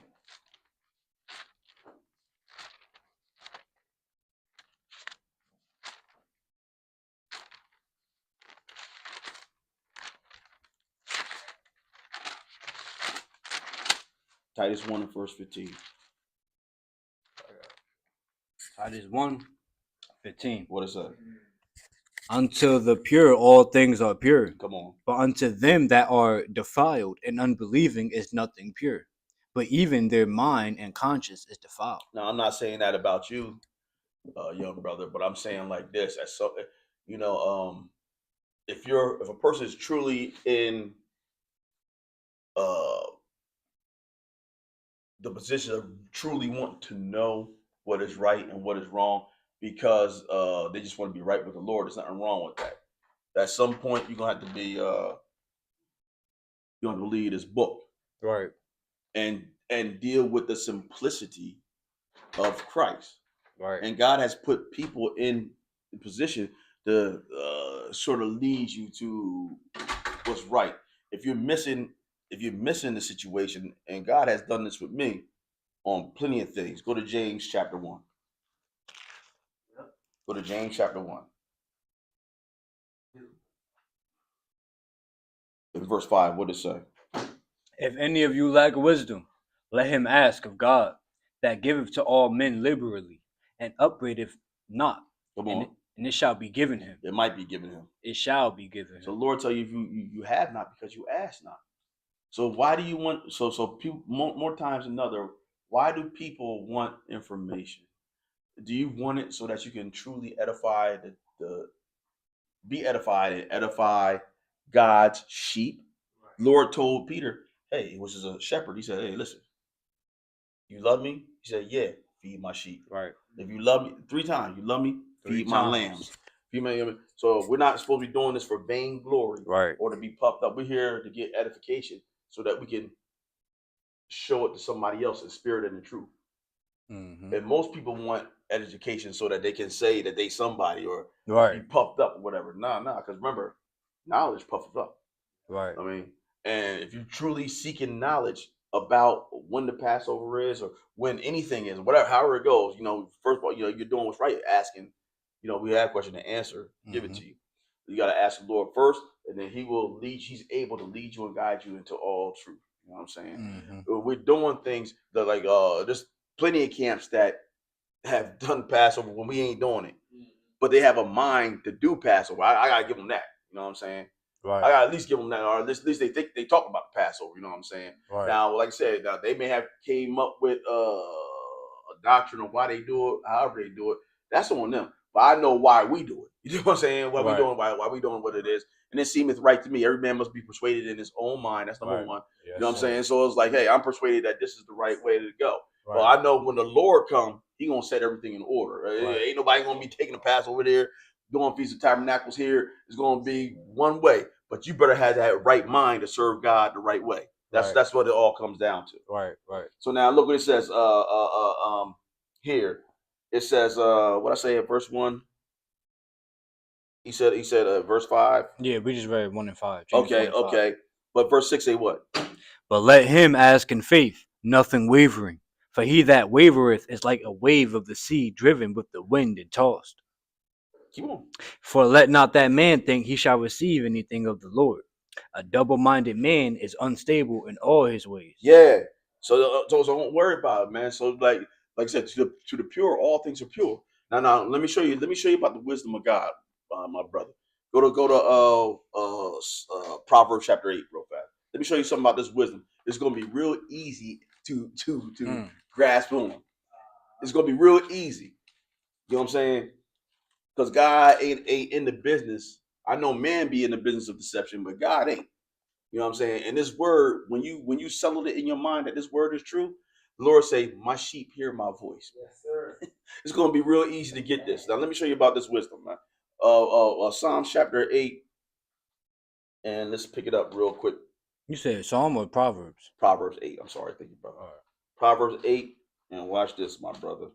Proverbs 8 and verse 6. What it say? Verse 6. No, verse 5. What it say? Proverbs 8 and 5. Mhm. O ye simple, understand wisdom. Yes. And ye fools, be ye of an understanding heart. Keep reading. Hear, for I will speak of excellent things. Yes. And the opening of my lips shall be right things. Period. Like the Lord Mhm. said, the opening of my lips is going to be right things. I, the Lord, I speak that which is right. All right. I'm not here to set you up for failure or anything. You know what I mean? If we see in part and we know in part, the Lord, like if you in purity of mind, you follow the Lord to the best of your ability for what you understand. If you're in error, the Lord is able to show you where you error in that. Mhm. So keep on having a mind to keep the Passover. That's what we're dealing with right now. Because if it's wrong, He's gonna let you know. And it's gonna be real easy too. Watch. Keep reading. For my mouth shall speak truth, and wickedness is an abomination to my lips. Tell me about His words. All the words of my mouth are in righteousness. Come on. There is nothing forward or perverse in them. Verse 9. They are all plain to him that understandeth, Mm. and right to them that find knowledge. See how that goes? Mhm. It's all plain. It's like yo, Right. when I heard this, it is what it is. We got to stick to a tree where you getting fed at and stay there. Right. And watch who you listen to. Right. You know what I mean? You keep barking off of different people's trees and everything. You know what I'm saying? You mess around and get lost, man. Everybody don't believe the same way. Right. But wherever you at, stay there and then grow in the grace of God. And if you ain't supposed to be there, the Lord will let you know. You know what I'm saying? But this wisdom, man, He said everything that I say, He said it's easy. It's plain to Him that understand. That's why this is plain to me. Where I'm at, I love it. Meaning, I love the place where I'm at right here. Don't mean I can't go to any other IOG or whether it be House of Jacob. Listen, bro, I hear the Lord's voice. Right. Right. Where I hear the Lord's voice at, and if it's off, I know exactly. I'm right here. So I mean, and you stay close to the Lord. You pray to the Lord, and hey, He'll help you out with that. Right. So I hope that helps. That helps there. You know what I'm Right. saying? Because we see in part and we know in part, man.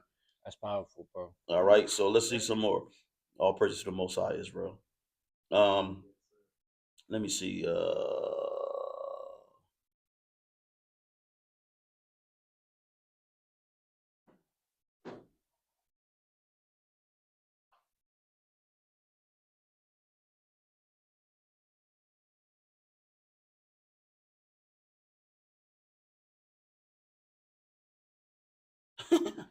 This guy. Okay. That's deep. The cross. All right. Here, Sister Hadassah. All right.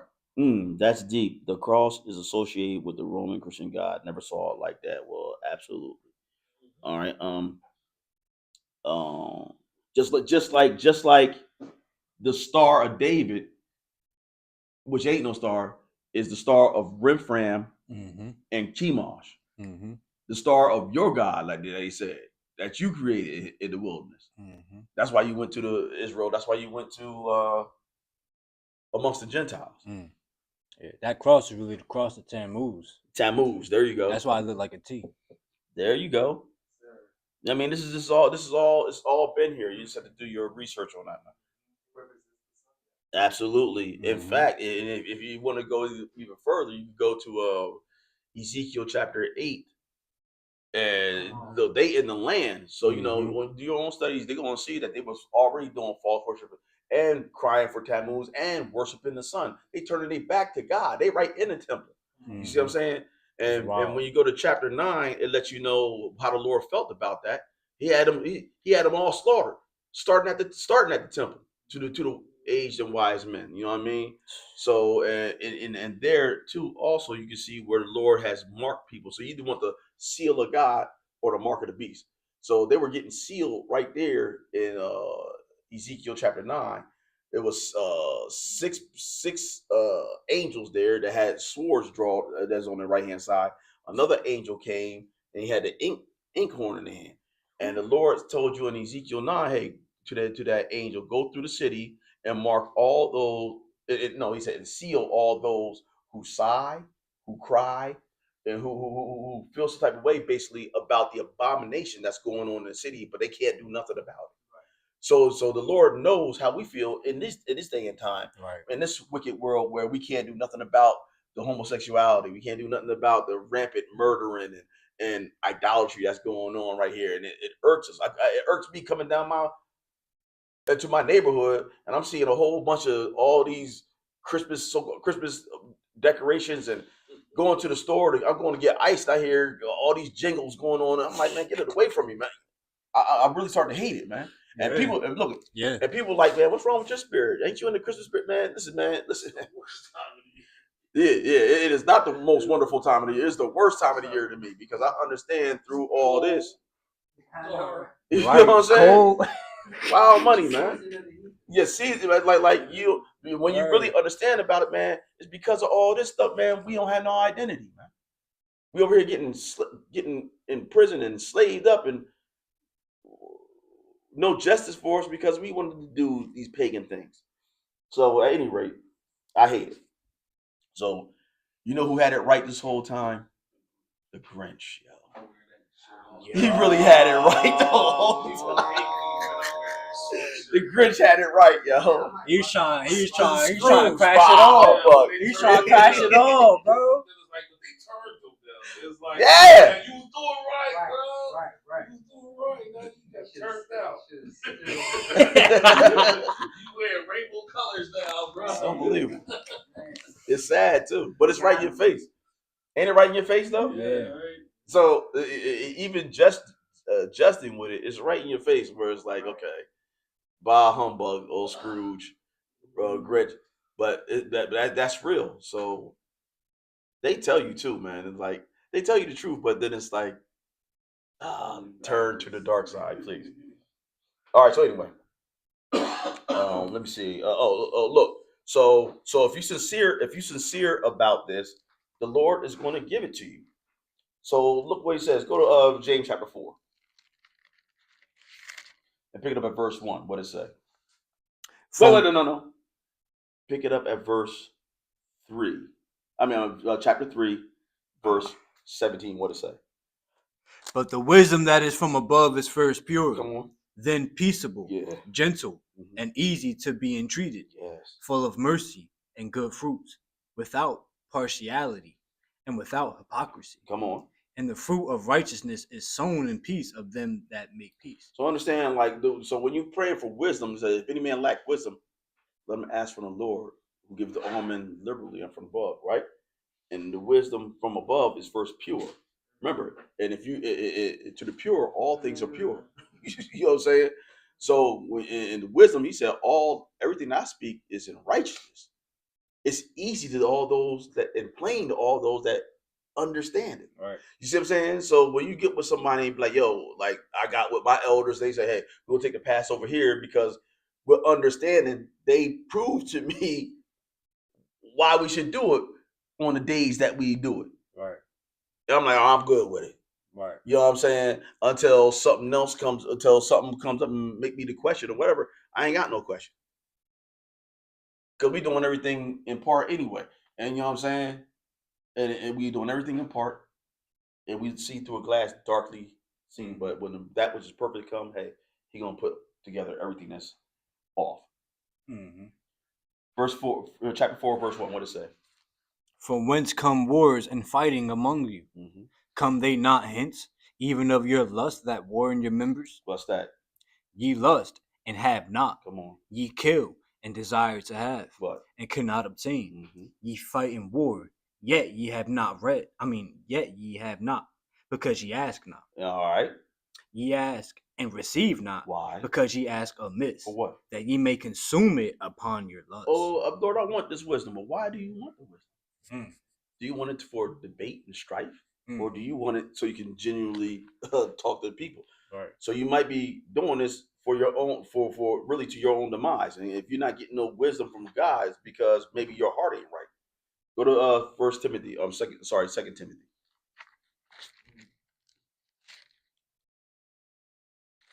Go to Second Timothy, chapter 2. Pick it up at verse 23. What it say? Well, no. Verse 22. What it say? Flee also youthful lusts, but follow righteousness, faith, charity, peace with them that call on the Lord out of a pure heart. See how you see, I'm keep putting this pure here because it's a lot of deception going on in the world. And you're gonna have to settle it in your mind that this word of God is true, and that you gotta stand on this thing. You know what I mean? And you gotta want to do this so that it's for the betterment of the people. See, I want to teach people. I want to be right so that when I teach people, because the Lord said, "Be not many masters," because those that are masters, hey, they're going to be judged more harshly, or not many teachers. You know what I'm saying? Mm. They're going to be judged more harshly. So most definitely in this position, I gotta watch what I say and be able to give you the doctrine of God, not my own doctrine, and not something that you can make a doctrine out of from what I say. So now, keep reading. 23. But foolish and unlearned questions avoid, Why? knowing that they do gender strife. And you got to be teachers. We got to be on that, watching what questions we answer. Because if it's foolish and unlearned, it's like, man, are you doing this for strife or debate? Because that's what's going to come out of it. Right. Not saying that this brother is doing that, but I'm just saying, like, hey, we gotta be mindful of what we're doing here. We're fishermen, and we are watchmen to the Lord. So watch this. How the servant supposed to be, Israel? And the servant of the Lord must not strive, What? but be gentle unto all men, apt to teach, patient, in meekness, instructing those that oppose themselves. See, they opposing. They in opposition. You know what I mean? Really, they opposing the truth. You know, if you can't see it out of a pure mind, you know what I'm saying? Why? If God peradventure will, Says perhaps that's what peradventure means. Perhaps God will open your mind. Remember, one man plant, another man water, but who gives the increase is the Lord. Mhm. He's the one that's going to turn your understanding on, that you can perceive and understand what he's talking about, and then he will heal you. Go ahead, keep reading. If God peradventure will give them repentance to the acknowledging of the truth, So that they can do what? and that they may recover themselves out of the snare of the devil, Mm-hmm. who are taken captain by him at his will. Yeah. So this is what this is all about. This is what question and answer is about, man. So that you can gain some understanding and you can recover yourself out of the snare of the devil. All right. Let's see. I hope that helped. Lu- Lu- Lux. Oh, that's Lou. That's Lou. That's Okay. 6665. No questions for the brethren, says brothers. Just sending love. Amazing lesson. All praise to the Most High. Hope we all had a great Sabbath. Good night. Good morning from SA. Okay. Peace, sis. Hope you had the same, Sister Lou. All right. Have a great day. All right. Thanks, brothers, for your wisdom. Appreciate the game. All praise to the Most High, Brother Dion. All right. Likewise, Sister Lou. Oh, yeah. IOG. ICOJ and IOG keep it going into the 14th day, but in the Bible they do it during the 15th day. Well, unleavened bread. I don't, I don't know how you got that, but all right. Um, Single father John Q1E. Happy Sabbath. It's a wrap. Uh, okay, sister. All right. Let's see. McNew at single father. Maybe you can add. Yeah, okay. Yo, McNew. Here are the feast days starting at 8-bit. Yo, McNew, man.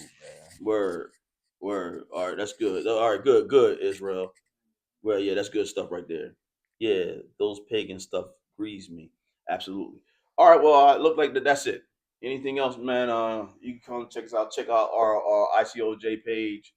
On the Feast of the Lord. You know what I mean? Go on there. You can check it all out. Or like I said, you can call us. We ain't hard to get in contact with. If ain't nothing else at 7 o'clock a.m., we're gonna go ahead and close out.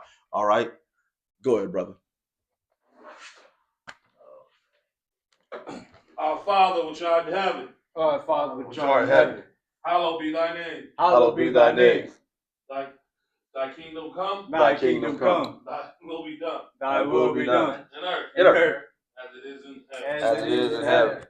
Give us this day our daily bread, Give us this day our daily bread, and forgive us our debts, and forgive us our debts, and forgive us as we forgive our debtors. as we forgive our debtors. And lead us not into temptation, And lead us not into temptation, but deliver us from evil. but deliver us from evil. For thine is the kingdom, For thine is the kingdom, and the power, and the power, and the glory, and the glory, forever. forever.